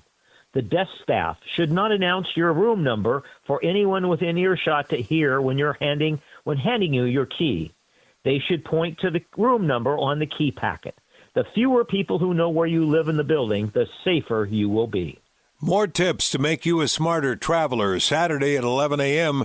right here on Sactown Sports 1140. KHTK HD1 Sacramento, KYMX HD3 Sacramento. From the Power Business Technology Toshiba Studios. This is Sactown Sports 1140.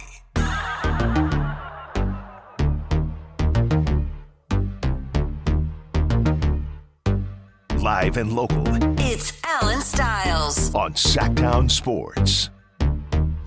See, this is when you give the youth, when you teach the youth things. Kyle had never even heard this song. And now he knows the super banger exists. Kyle, you ever dabble? You ever do any beat making? Everyone's made a beat before, right? I mean, it's not like I'm doing it all the time. But I know you've been in GarageBand before. I can work my way around a GarageBand. You've been in a Fruit Loops before. I've never been through that one. But the last time I touched GarageBand probably was like 16. You know when I'm not gonna lie to you, there might be a SoundCloud floating around from 2020. I had nothing better to do. Let's see if we can find that. Allen Stiles SoundCloud. No, that's not gonna pop up. Is it STILES? I'm for sure not telling you. Let's see. So 5 years ago sounds about right. No, it's not that. No. Hey, it's called Sandman Freestyle. Definitely not, and do not play that. Okay, sounds good. Do not play that. All right. See, it's one that's called Ace Styles. No. No. Keep not now, but you can keep searching at some point. Okay, 916. I don't think if it's not that easy to find, I don't think I'm gonna be able to find it. It's not supposed to be found. Oh. Well, can't you can delete this stuff, right? Yeah, 916. You're so embarrassed by it that you don't want us playing it over the radio. Well, no, I don't want you playing it over the radio. Well, hey, look, if there's any texters out there, 916-339-1140, if you can find Allen Stiles' secret SoundCloud, please text it into us and I will grab it before Allen can block you. Speaking of secret, the secret keyword today, tickets, TICKETS, okay? Tickets. And that's 916-339-1140. One night stay at the Kimpton Sawyer, $200 to Revival, gift card, and lower level tickets to Kings Thunder. All right, Kyle, let's get to some of these predictions here. You can go ahead and lead us into it, and I will kind of just fill in my answers. I'm just going off the top of the dome, by the way. Yeah, I think that's probably the best way to do this because I'm sure we're definitely going to pay close attention to it all season. Okay. Leading scorer. First off, who will be the leading scorer for the Sacramento Kings in 2026? Go as funky as you want. Maybe they'll trade for someone. Just go as funky as you want. I'm just saying, it's Zach LaVine. Okay. It's just simple. That one is simple. I don't think I make too much money. I think I'll get paid more. Such a great drop. I wonder if anybody's ever said anything to him about the amount of money he makes. I don't think I make too much money. I think I'll get paid more. God, I wish Dave wasn't talking over it. That would be an all-timer of a soundbite if we could just mute Dave.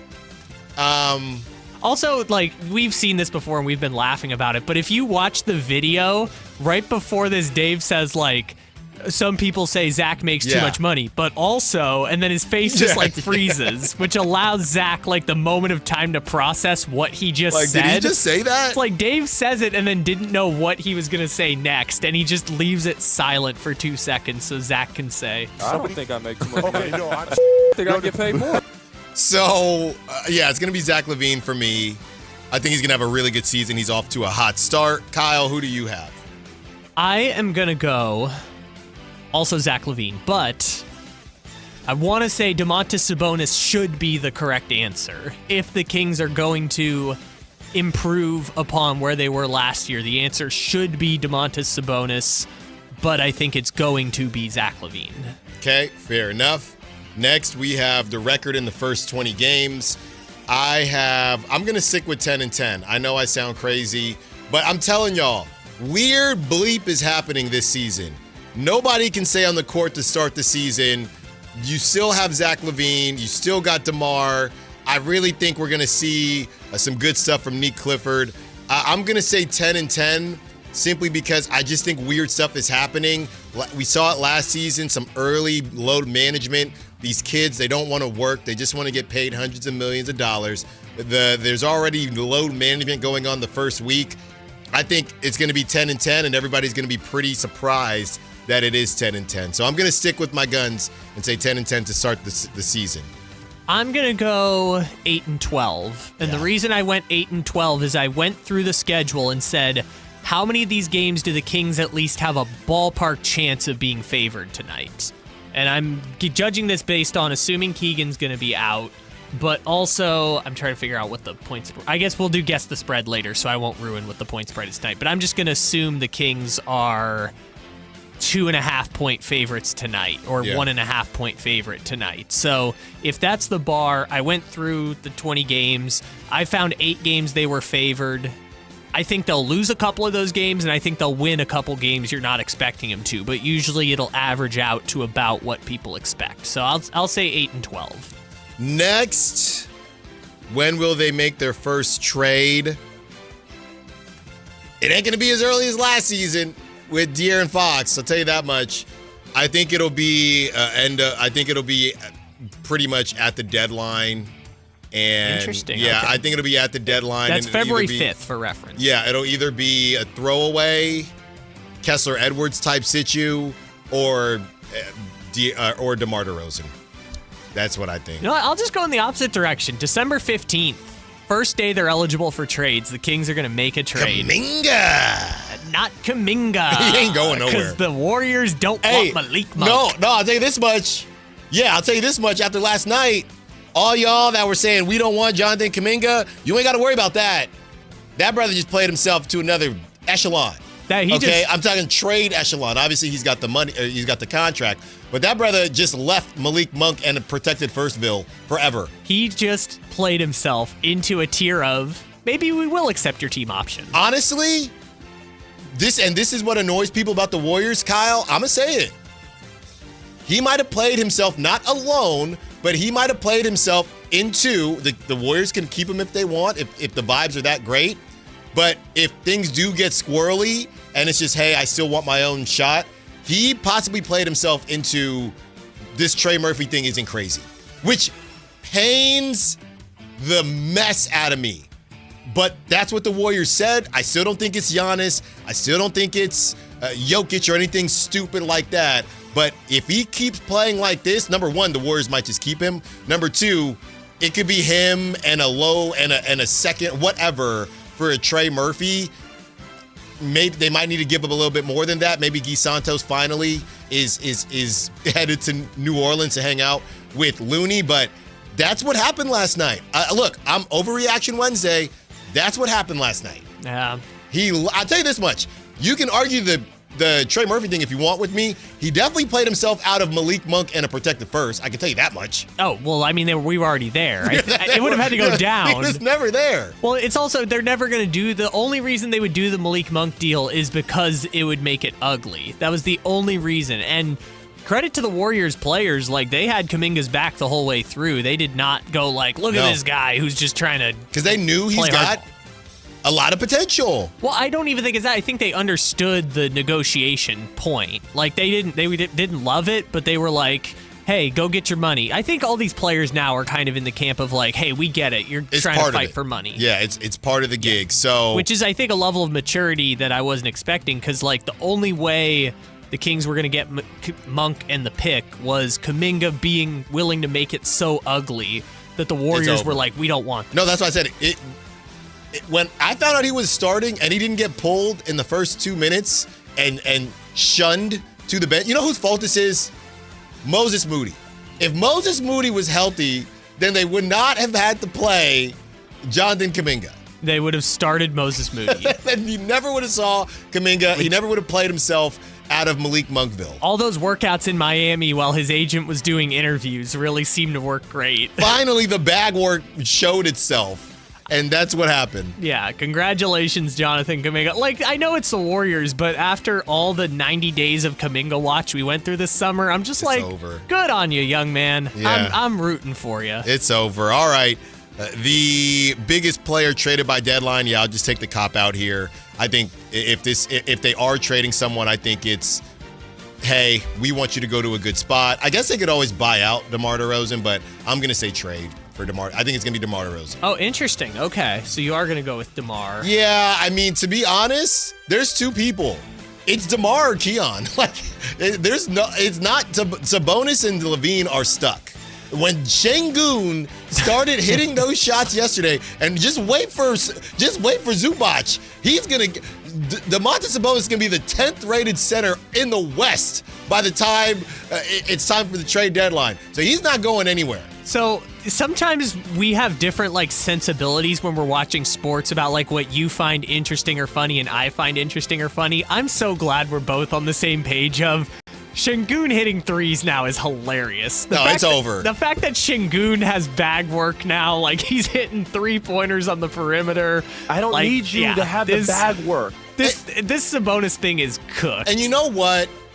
And I say this with all due respect, okay?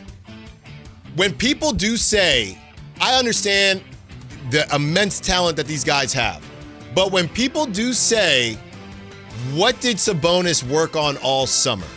And you mean it in the most respectful way possible, because we know he's an all-star. We know he's a future Hall of Famer. And people say that, I'm be honest, that's the type of stuff that we're talking about. I mean, Şengün looks completely different. So all summer, I've been making the point, the best way for the Kings to improve on last year is Sabonis plays like an all-NBA player and Levine plays like an all-star. Your two stars play like stars. And people kept saying, how could Sabonis possibly get any better? Şengün is your example of but how... Şengün, 23. Sabonis, 28. 3 kids. It's different. Napa House. Here's the argument. If it was going to happen, I think it already... What I'm saying is, it's not going to happen because if it was going to happen, it already would have happened. Yeah. You know what it would have been? And I know he wasn't 23. After that Beam Team season, when Kevin O'Connor and everybody was just destroying him, he should have came back. He should have came back nasty. He should have came back like a completely different player.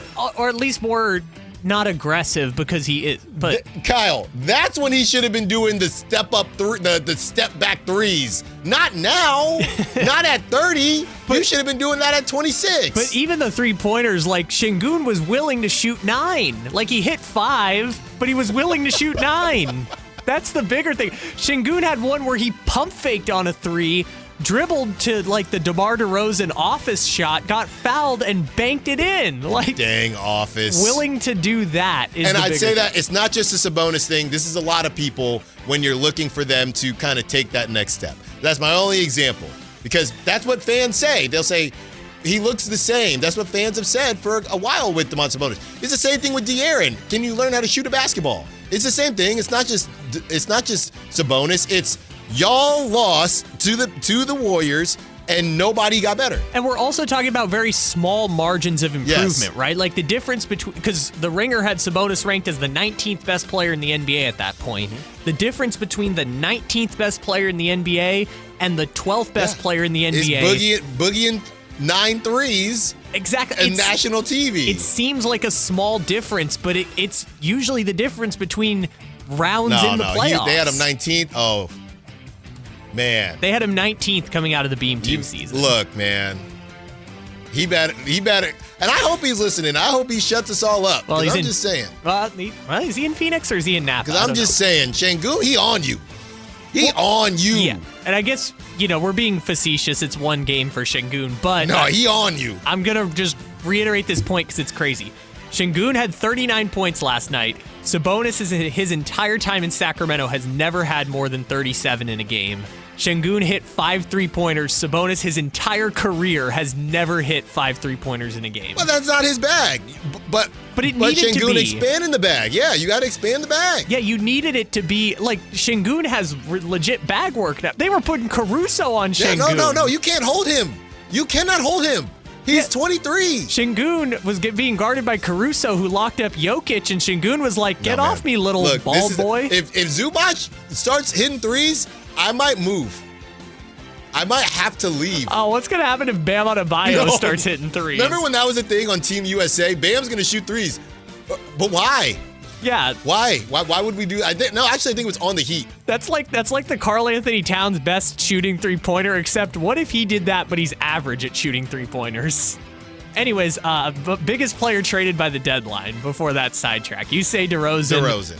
I'm just going to stick with, if it walks like a duck and it quacks like a duck, it's probably a duck. It's going to be either Malik Monk or Devin Carter. Oh, yeah. But you said biggest name. But DeRozan would be bigger. I'm just saying that I think it's going to be either Malik Monk or Devin Carter if they move. It's probably going to be Malik. So I'm going to actually, again, it's a silly thing, but I'm going to put down Devin Carter.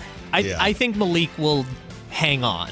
Okay. Even though they're trying to move him. DeRozan would be a bigger name than both of those, but I'm going to go with Devin Carter will get moved. All right, next on the list, we have record and seed. Seed being at the end of the regular season. Yeah. What's it going to take to get to the 9? 40? Last year it was 40, if that helps.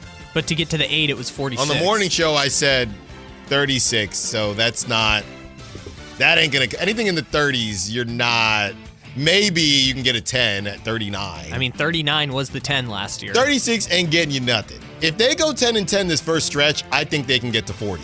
That's how I feel about it. So what are you predicting? So I'm going to just say, third time's the charm, baby. Give me the 9 seed, 40 wins. Lock and load. 40 and 42, 9th seed. And then what is your result at the end of the season? What do you think they do?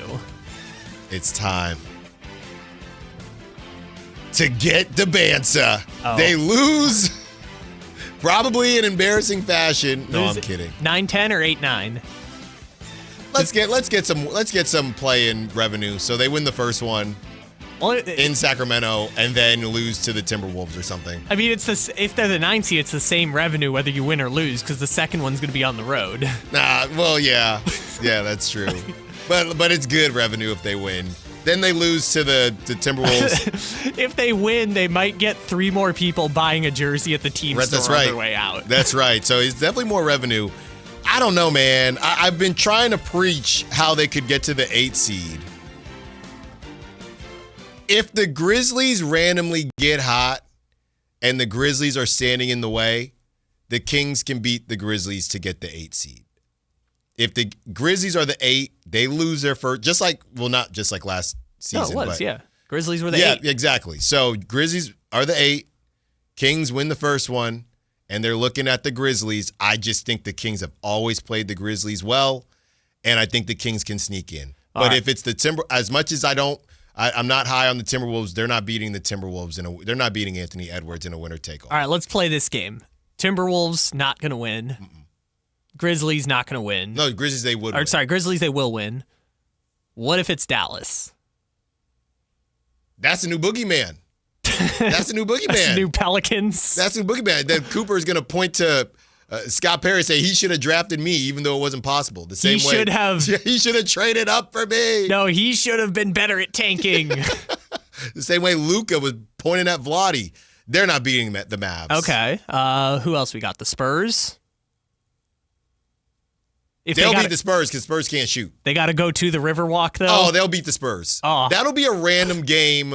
It's like an old revenge game for DeMar. They would beat the Spurs.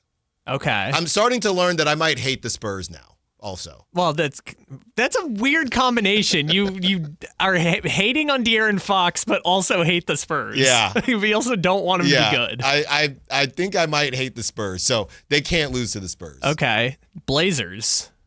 Nah, they not. Come on. Blazers aren't ready. Blazers aren't ready. But what if they are? What if they end up in the 7-8? I got the Kings. Okay. And then the other one's Pelicans, Suns. I don't want to see the Pelicans. He just petrified of the Pelicans. By the way, you mentioned him earlier. Trey Murphy looked good in the preseason. Of course he did. Yeah. Of course he did. I think that if Kuminga continues to look like this, they're not moving him. They'll just play out the season. Because they're so big on vibes, of course he did. They're not going to move on. I don't. It's one game and a lot can happen. All they need is Moses Moody to come back and this thing is cooked. Because Kerr loves him some Moses Moody. But if it looks like this or similar to this, why would you go get Trey Murphy? If all of a sudden Jonathan Kuminga can shoot threes, then we're living in a nightmare. We are living in an actual nightmare. Well, I mean, they can space the floor a little bit better, but I don't think the Warriors are a Jonathan Kuminga shooting threes away from being able to compete for a championship.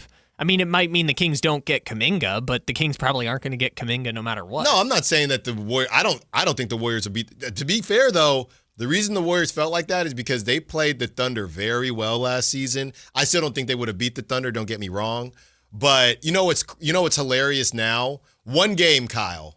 And I can only imagine Bay Area radio. One game. You know what would sound like a hilarious thing to do right now after one game of Jonathan Kuminga last night? Exactly what they were talking about doing going into the season. Trading Jonathan Kuminga for Andrew Wiggins. You would get laughed out the building if you said that today in the Bay Area. But 2 weeks ago, they all wanted to do it. They all wanted to trade Jonathan Kuminga for Andrew Wiggins. So there you have it. I got the Kings in the 9 seed. I think they can get the 8 seed. Just depends on if things break their way. What, Kyle? Based on the teams you said, I think there's more teams that they can beat than they can't. I think the issue is the fact that I don't trust the Timberwolves and the fact that I think it's probably going to be, we looked at it earlier. I think the biggest issue is, Kyle, if you're staring at the teams that I do like the Kings to beat, the Grizzlies, the Blazers, the Spurs, if you run into any combination of the Clippers for the 8 seed or the Timberwolves for the 8 seed or even the Mavericks for the 8 seed, they're not beating them. That's my problem. Okay, so you can get lucky and get the 8, but you're not beating those teams to get the 8. So here's kind of my vantage point on the Kings this season. There are 5, arguably 6 teams that I see almost no chance, no matter what happens, the Kings are going to be better than them. It would take like a number of catastrophic injuries for that team to be worse than the Kings. I'm sorry, and the Kings' best possible outcome. It's like the Thunder, the Nuggets, the Timberwolves, the Rockets, the Warriors, and then you can argue the Lakers and Clippers. You know, I would say the Lakers, when healthy, are really good, but that's a big if. If Luka goes down, the Lakers could totally fall apart. So then you've got kind of the rest Tight groin. For who? Luka. Oh. After the game. He said it's nothing to pay attention. It's not a big deal, but tight groin for Luka. Now, soft tissue. Them groins. Them groins. Nothing to play with. There's nothing to play with. Nothing to play with. Maybe it's a rest day out in Sacramento. Austin Reeves would kill us. Okay. Yeah, that's something stupid would happen. Gabe Vincent would learn how to shoot again. No, that can't. It's not possible. Maybe Rui, because Rui's my guy. Maybe Rui Hachimura, but Gabe Vincent, there's no way. He's going to learn how to shoot. Someone's going to learn how to shoot. What are you here to do, good sir? What is your actual job? Gabe Vincent just shoots.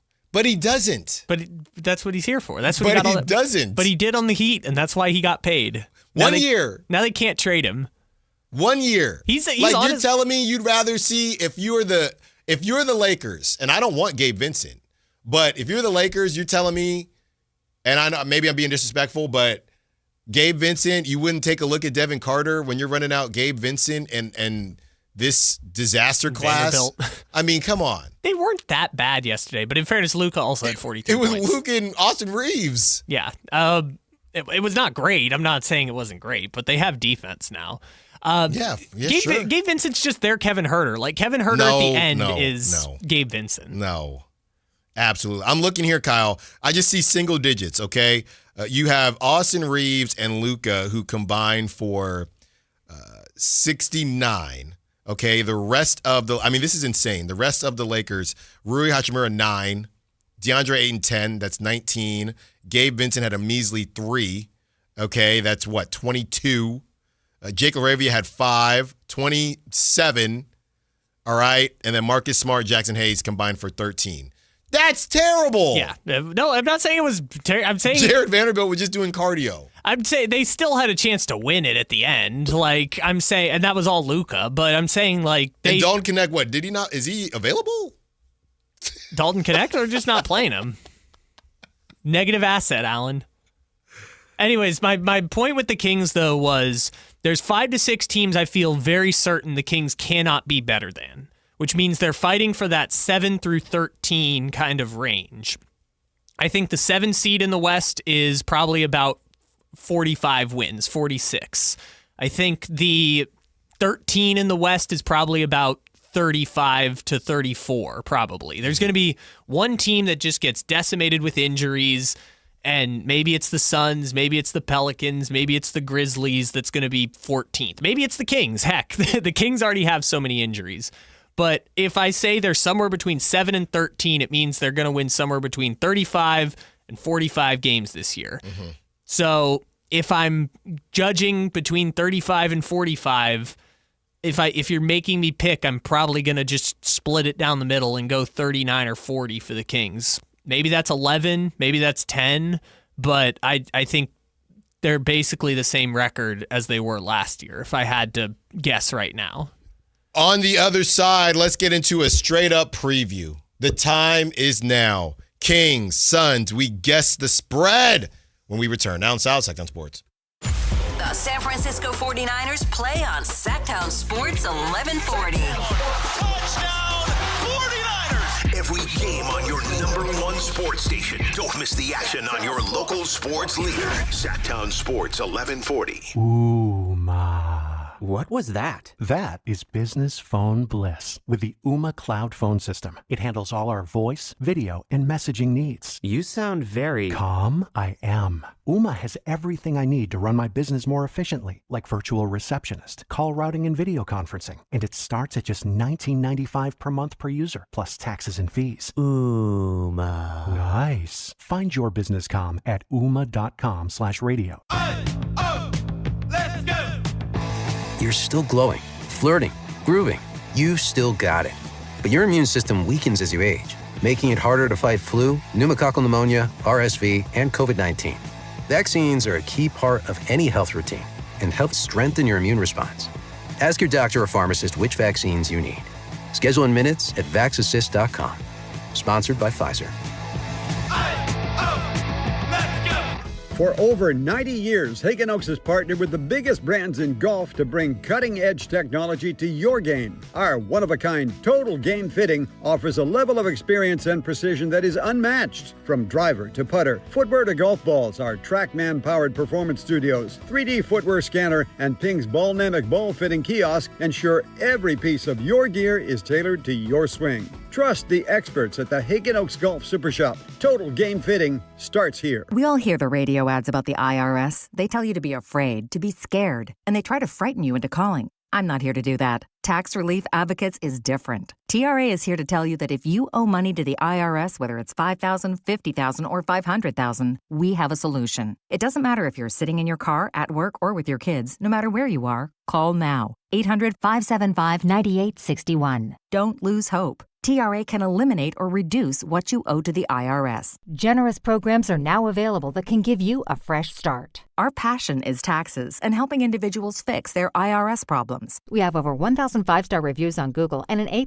with the Better Business Bureau. You don't need to be afraid of the IRS any longer. End your tax nightmare today by visiting us online at TRA.com or call 800-575-9861. That's 800-575-9861. Tax Relief Advocates. Real solutions for real people.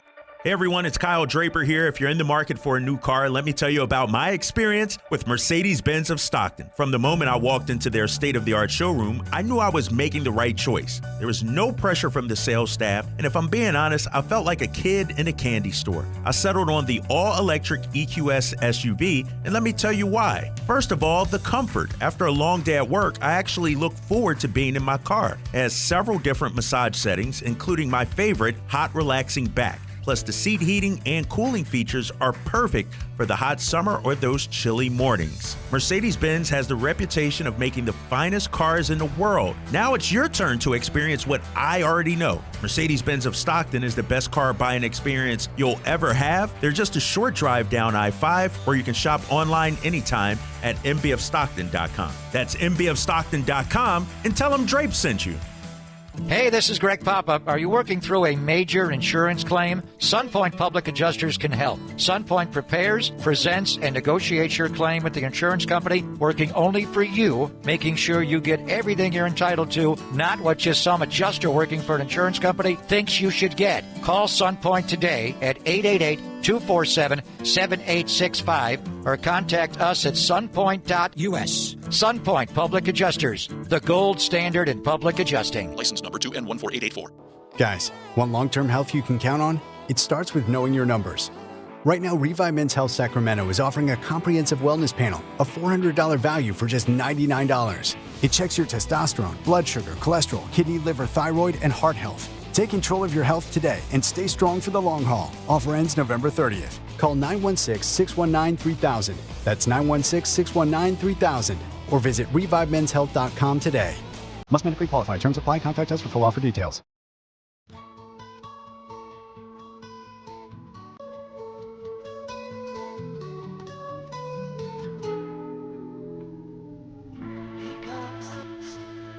Allen Stiles. Watch the show on youtube.com/Sactown Sports 1140. Or listen on the Sactown Sports app.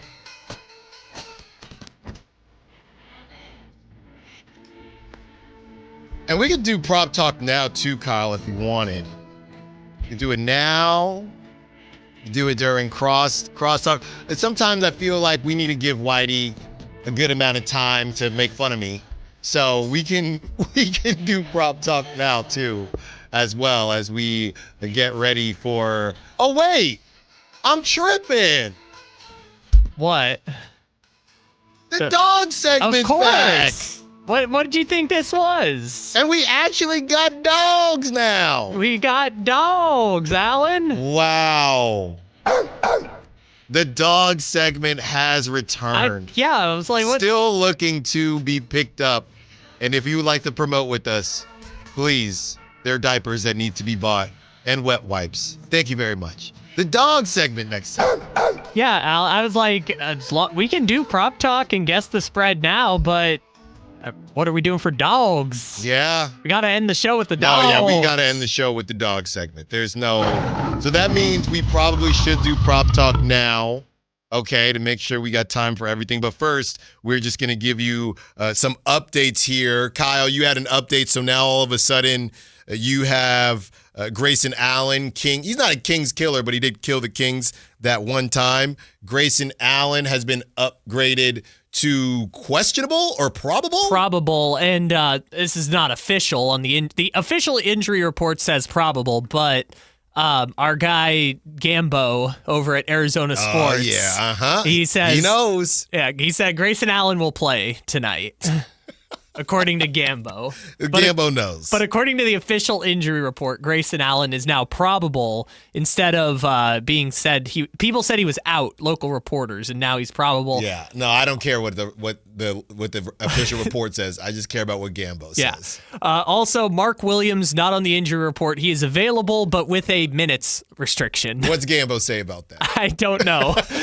Unconfirmed. Well, we got to look up what Gambo says about Mark Williams. You know, as we do discuss prop talk, today's a day where, look, man, I never tell, we're not suggesting to partake or not partake. No. But you tell Schmal and Miles. Yes, but I will say, on the first day of the NBA, good luck, because nobody knows anything.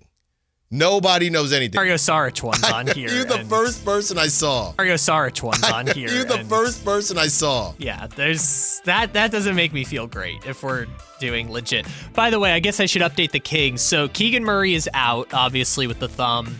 Domantas Sabonis is out with the hamstring.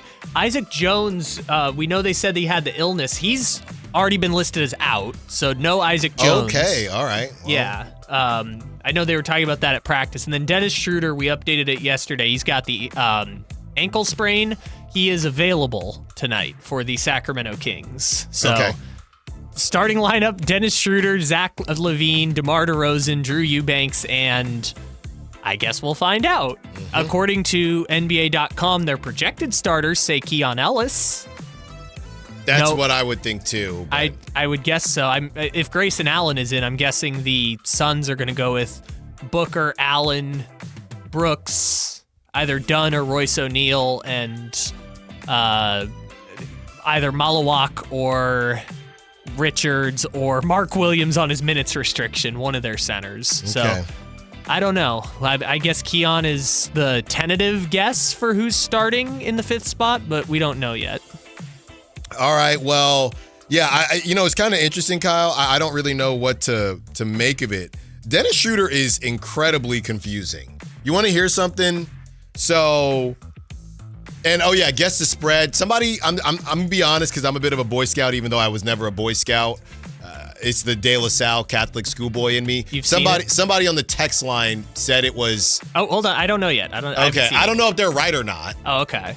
Well, I guess we can look it up in a second. But they said it was somebody 3.5. I can't remember if it was Suns or Kings. My guess was Kings 1.5. Yeah, they said it was somebody 3.5. I'm gonna say, I don't know, with those guys. I don't know. I think people still do respect LaVine and DeRozan.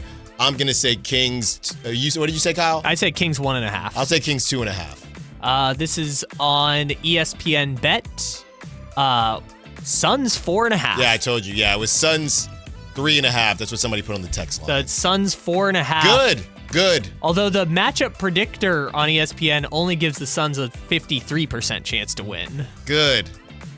That's how we like it. I don't like when the Kings are supposed to win. Also, all the money is coming in on the Suns because it opened at 1.5 for Phoenix. And now it's up to 4.5. So everyone's just going against the Kings, which usually is either a good, again, terrible advice, either a good sign or a really bad sign. Yes. Okay. And this, like I said, this is a tough one, Kyle, to kind of kick off the season. But here's an interesting line, Kyle. And, of course, I got the Kings winning this one because they have to, 1-0. But here's an interesting line, Kyle. Dennis Schroeder, I know this was with the Pistons. His line is at 4.5 assists. We would assume, hey, this is Mr. Point Guard, man. That Knicks series, I know he was coming off the bench a little bit. 3 assists, 2 assists, 2 assists, 3 assists. And then randomly, the last game against the Knicks, he had 9. He's set at 4.5 assists. DeMar DeRozan is set at 4 assists. And DeMar was kind of handling the basketball a good bit when there was no Dennis Schroeder. So I don't know, man. The points scare me. Everything scares me. That's probably the safest. Everything scares you is the best way to look. Yeah, I'm going to say... And then you got Russell Westbrook. You know what? I'm going to fight the obvious pick, which would be Dennis Schroeder, 4.5 assists. I don't see how he doesn't get it, but I don't know. Something's weird with the Russell Westbrook thing. Kyle, I'm actually going to say DeMar DeRozan. I don't know if they have Westbrook on here, but I'm going to say DeMar DeRozan over 4 assists, and that might be a terrible, terrible look, but it's the first game, so everything's random. Okay, so we'll go with that for now. I have a very interesting observation I just noticed, and I kind of want to work through it with you to figure this out. So if you had to guess tonight, who would you say are the 2 highest point totals on the Kings? DeMar and Levine? Yes, they're both 22.5. If you had to say 3rd highest point total, who would you guess?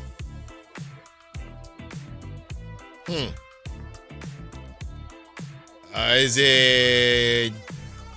Schroeder? It is not. He's at 11. Right. At 15 is Malik Monk. Oh, yeah. I don't know what to do with it. He ain't getting there. I don't see how he's getting there. It's just an observation. I don't know what to do with it, but I'm just surprised. Like, this feels like the old Kings, where it's like Malik's your 3rd highest scorer after Sabonis and Fox. I mean, if we're not mistaken, I don't know. Yeah, we ain't trying to do unders because, hey, Malik, we want you to hit, but that seems healthy.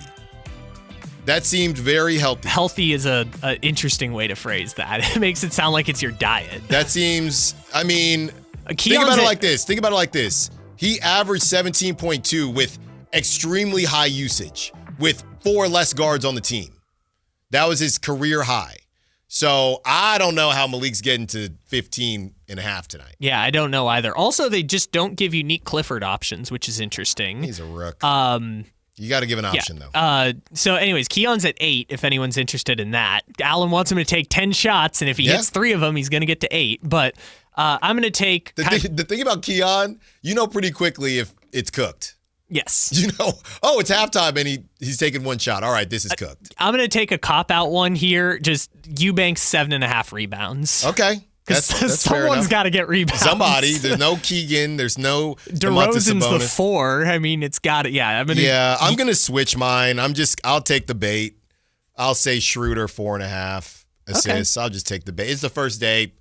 I think I'm playing it safe. Yeah, you never know. DeMar gets in these weird moods where sometimes he just wants to facilitate. Then there's moods where he's just shooting every time he has it. So I'm going to take the easy one to try to get on the board early here, Kyle, at 4.5 for Dennis Schroeder, because that's what they brought him in here to do, to assist the basketball. All right, we will be joined by Whitey Gleason and the crew when we get back to close out the show, and Dog segment returns. Down south, Sactown Sports. The San Francisco 49ers play on Sactown Sports 1140. Touchdown 49ers! If every game on your #1 sports station. Don't miss the action on your local sports leader. Sactown Sports 1140. Hey, it's Carmichael Dave here talking to you about my good friends at American Energy Heating and Air. Now, they are upgrading their offerings to you to include plumbing, bringing that same expertise and experience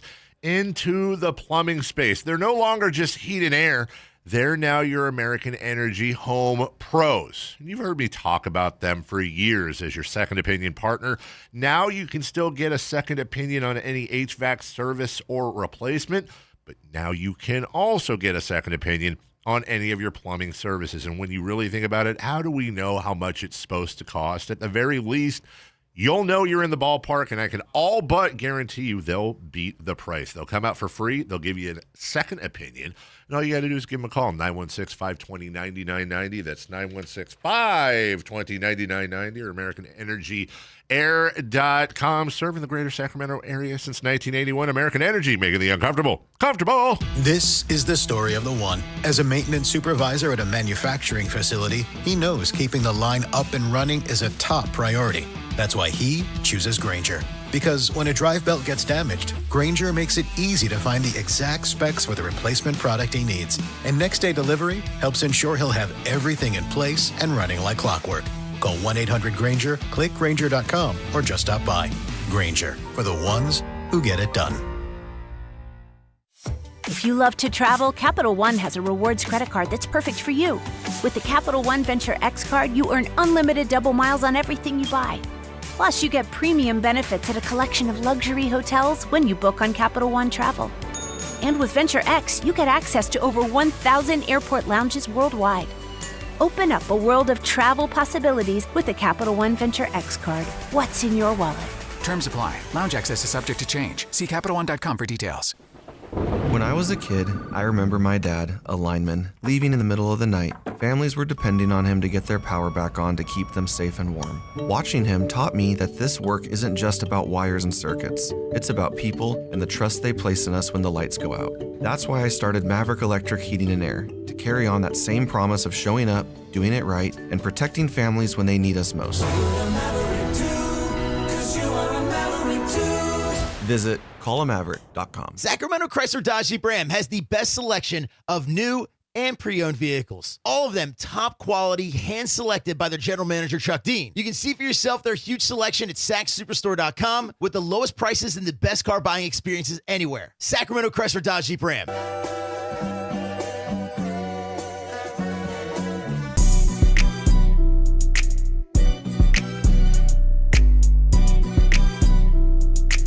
Allen Stiles You can join the show by texting 916-339-1140 on Sactown Sports.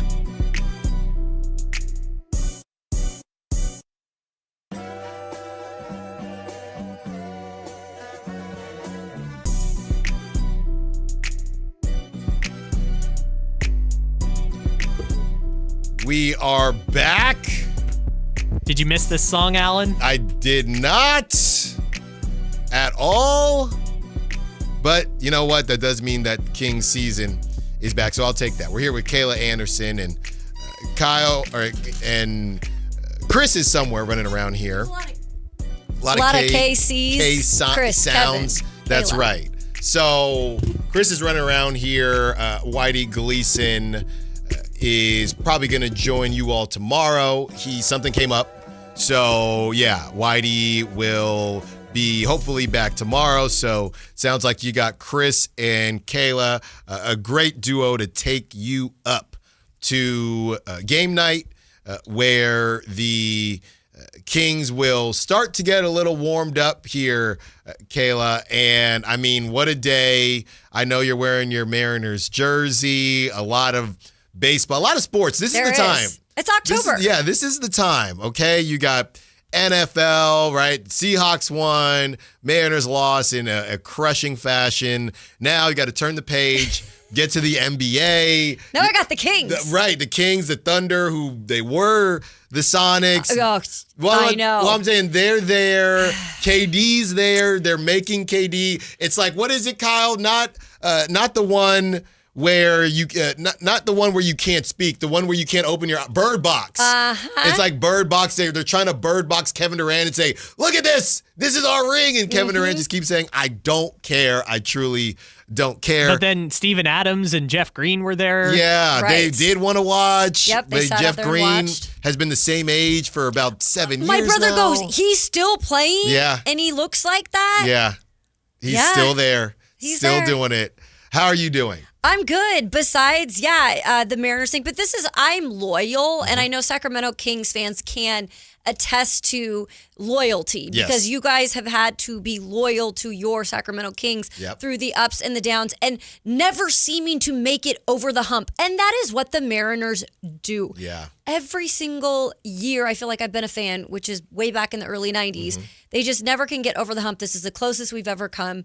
And they're still yet the only team to never make it to a World Series. It was absolutely heartbreaking, but you can tell I'm not bitter at all. No, well, look, I mean, at least, and I know Toronto does, everybody thinks Toronto's this scrappy team. They got a pretty crazy salary as well. Yeah, I mean, they do. Their payroll, they're paying people. So this isn't some scrappy young team that they lost to. And of course, they got the whole country on their side, and it's good for them. I just wanted whoever was going to be a better fit to beat the Dodgers, which I don't think either team. I was just going to say. No, I don't think so, but I do think maybe the Blue Jays, just because of a little bit of pitching, probably a little bit more of a chance, but it was still a good run, right? It still went further than ever before. Yeah, exactly. I mean, honestly, I think if you really watch that Game 7, you could say Mariners should have won the game. I mean, they probably should have left Wu in a little bit longer. Yeah. I just feel like, but that's the game of baseball and why we love it. Those that do love it is with one swing of the bat, as in George Springer, who has been on one leg for a good chunk of the series, comes up and that's all it took. That's all she wrote. Beautiful. Yeah. For the game. Yeah, exactly. For the game. For the in game. general. Yeah. In general. Exactly. Yeah. And look, Big Dumper, Julio Rodriguez, they did their thing. They did. They couldn't did their ask any more from thing. them for that game. You know, Arozarena, he's interesting to me. I think he's a good secondary piece. He had that crazy series all those years ago. He's had some moments, but you probably need, and I like J.P. Crawford, but probably need another bat in there. I agree. Yeah, you probably need another bat in there. Now you have a reason to go get a bat. Ain't no salary cap. So no, I mean, bring it on. Let's go. Open the wallet. You know, who wants to come to Seattle? Kyle Tucker is going to be running around. Sure. A couple names. So, yeah, you guys are in a great spot. The Giants are trying to be in a great spot. And you are, you were out there in Tennessee. So, Tony Vitello heading to the big leagues, the first one to ever do it with no prior Major League Baseball experience of any capacity. He didn't play in the majors either. This is just a Buster Vibes move, and it could either open a whole new pipeline or it could cost Buster his job. And I'm here for it. Why not? Why not? Boom or bust, yeah, as you might say, for Tony Vitello. I heard a little bit of your show earlier when the breaking news came up at the top of the hour when you guys started at 10. And I think a lot of people were in Tennessee waiting by like the TV, the radio. It was weird. Because if you're a Vols fan out there, I'm so sorry, but I covered that team for a long time. Those fans are wild, crazy, whatever you want to call them. They like track things. They were like tracking like it's gotten crazy. Every move. Yeah, was he shedding a tear at the practice? Was he walking into the facility? Yeah, it's been pretty nutty. And I think the main thing is after the 72, I was not worried until yesterday at about 5 because it was supposed to be 72 hours and nothing had happened. And my thought, honestly, was, how does this go in the other direction? Yeah. Maybe, I think everything leaked maybe a day early, and that messed up the timeline on stuff. You had to deal with the buyout for the Giants and things like that. And Buster gets his second guy. He wanted Nick Hundley. He wanted him. Nick Hundley wanted to hang out in San Diego with his family, which is a beautiful thing to do. I get it. You get that. Oh, my goodness. Of course I do. So Nick Hundley said, you know what? I just don't think it's the right time. This is the second time now, Kayla, that they tried this. They wanted Nick Hundley before they even got Bob Melvin, and Nick Hundley said no the first time. So I think the hope, no disrespect to Nick Hundley, is that this is it. Yeah. Because you got Tony Vitello for the next 10, 15 years, only 47, no kids, no family. wife. No, he's out here. Ladies, the gay cavaliers, I'm getting flash flashbacks here. You know, he's a hand tattoo away from a Gabe Kapler situation. So good on the Giants. We'll see what happens there. Obviously, Kings tonight. Did you get a chance to see the games last night? Yeah. I mean, the double OT. Jonathan Kuminga, in the second game, he showed out. Jimmy I thought Butler. of you guys on the show. Oh, my goodness. I instantly, once Kuminga in that third quarter specifically was balling out, I was like, Allen Stiles and Kyle. It's like, over. that's all I could think about is, you know, at one point there was hope that Kuminga might be a Sacramento King and could be doing that beautiful work on the court here. No. I'm happy for him. No, it ain't happening. I am happy It's for over. him, actually. I'm He happy looked for like he was him. having fun. Yeah, it's a great time out there. Yeah. Now Kings got the Suns. Hey, Get it done. If anything, they're at least opening up with the Suns and the Jazz. Yes. Right? Yes. And so I know it could either go either way, though, because if they lose to the Suns tonight, everyone's like, okay. Oh, no. If they lose to the Suns, like the world is falling apart. Oh, my goodness. Everything's shattered. Everything is cooked. Right. Because last season, I remember it was the Timberwolves and then the Lakers. And if I'm not mistaken, Kyle, it was a really close. I know they went to overtime with the Lakers and won. They lost to the Timberwolves, but I can't remember if they went to overtime with the Timberwolves as well, or it was just a really close game and then they ended up losing. But they had to open up. You know, their home opener was the T-Wolves, so at least they get the Jazz this time. Exactly. Like, that was the game less. where Randall went crazy, I think. Yeah, because there's nobody to go. There's just nobody. There's still nobody to guard because there's no What Keegan. are we talking about here? Yeah. Keegan Murray's out. Oh, my goodness. And then Sabonis, I was at the preseason game that he had the hamstring injury. I'm like, am I bringing bad luck? Like, what's going on? I mean, we cannot definitively rule that out right now as Chris Watkins is getting set to join us in a fresh, crispy Monarchs jersey. A real Allen Stiles over here, just strutting in whenever he wants. I mean, that's what he does now. Big Boss was talking to me downstairs. I was like, there was a lot that just went on. Yes. Oh, the big. Yes. Oh, So I was not about to. The big. The was not about to just dodge out of that one. We will it was allow a wonderful it. conversation. We will allow it. Okay. And now you're really looking like an Allen Stiles. Okay, Crazy. This guy, he's got jokes. All right, Chris. Well, and obviously you're giving away tickets I think he's short, Tim. Okay. I think he's short. Do you like your job, Kyle? Let me just ask you that question. Kimpton Sawyer, Chris, you're giving away those tickets. I got a keyword for you. Great, thank you. They'll be taking on the Thunder that game November 7th. Obviously, that's not who they have tonight. No. They have the Suns. We had on a Suns. Thankfully, it's not OKC. Writer earlier. You know, we were joking earlier. I said, how excited would Kings fans be? Maybe I'm taking it too far. But if DeRozan made a game winner against the Suns, how much would people care? Versus if it was Nick Clifford who made it, Keon. That's where we're at with this. It's who does what. Am I tripping?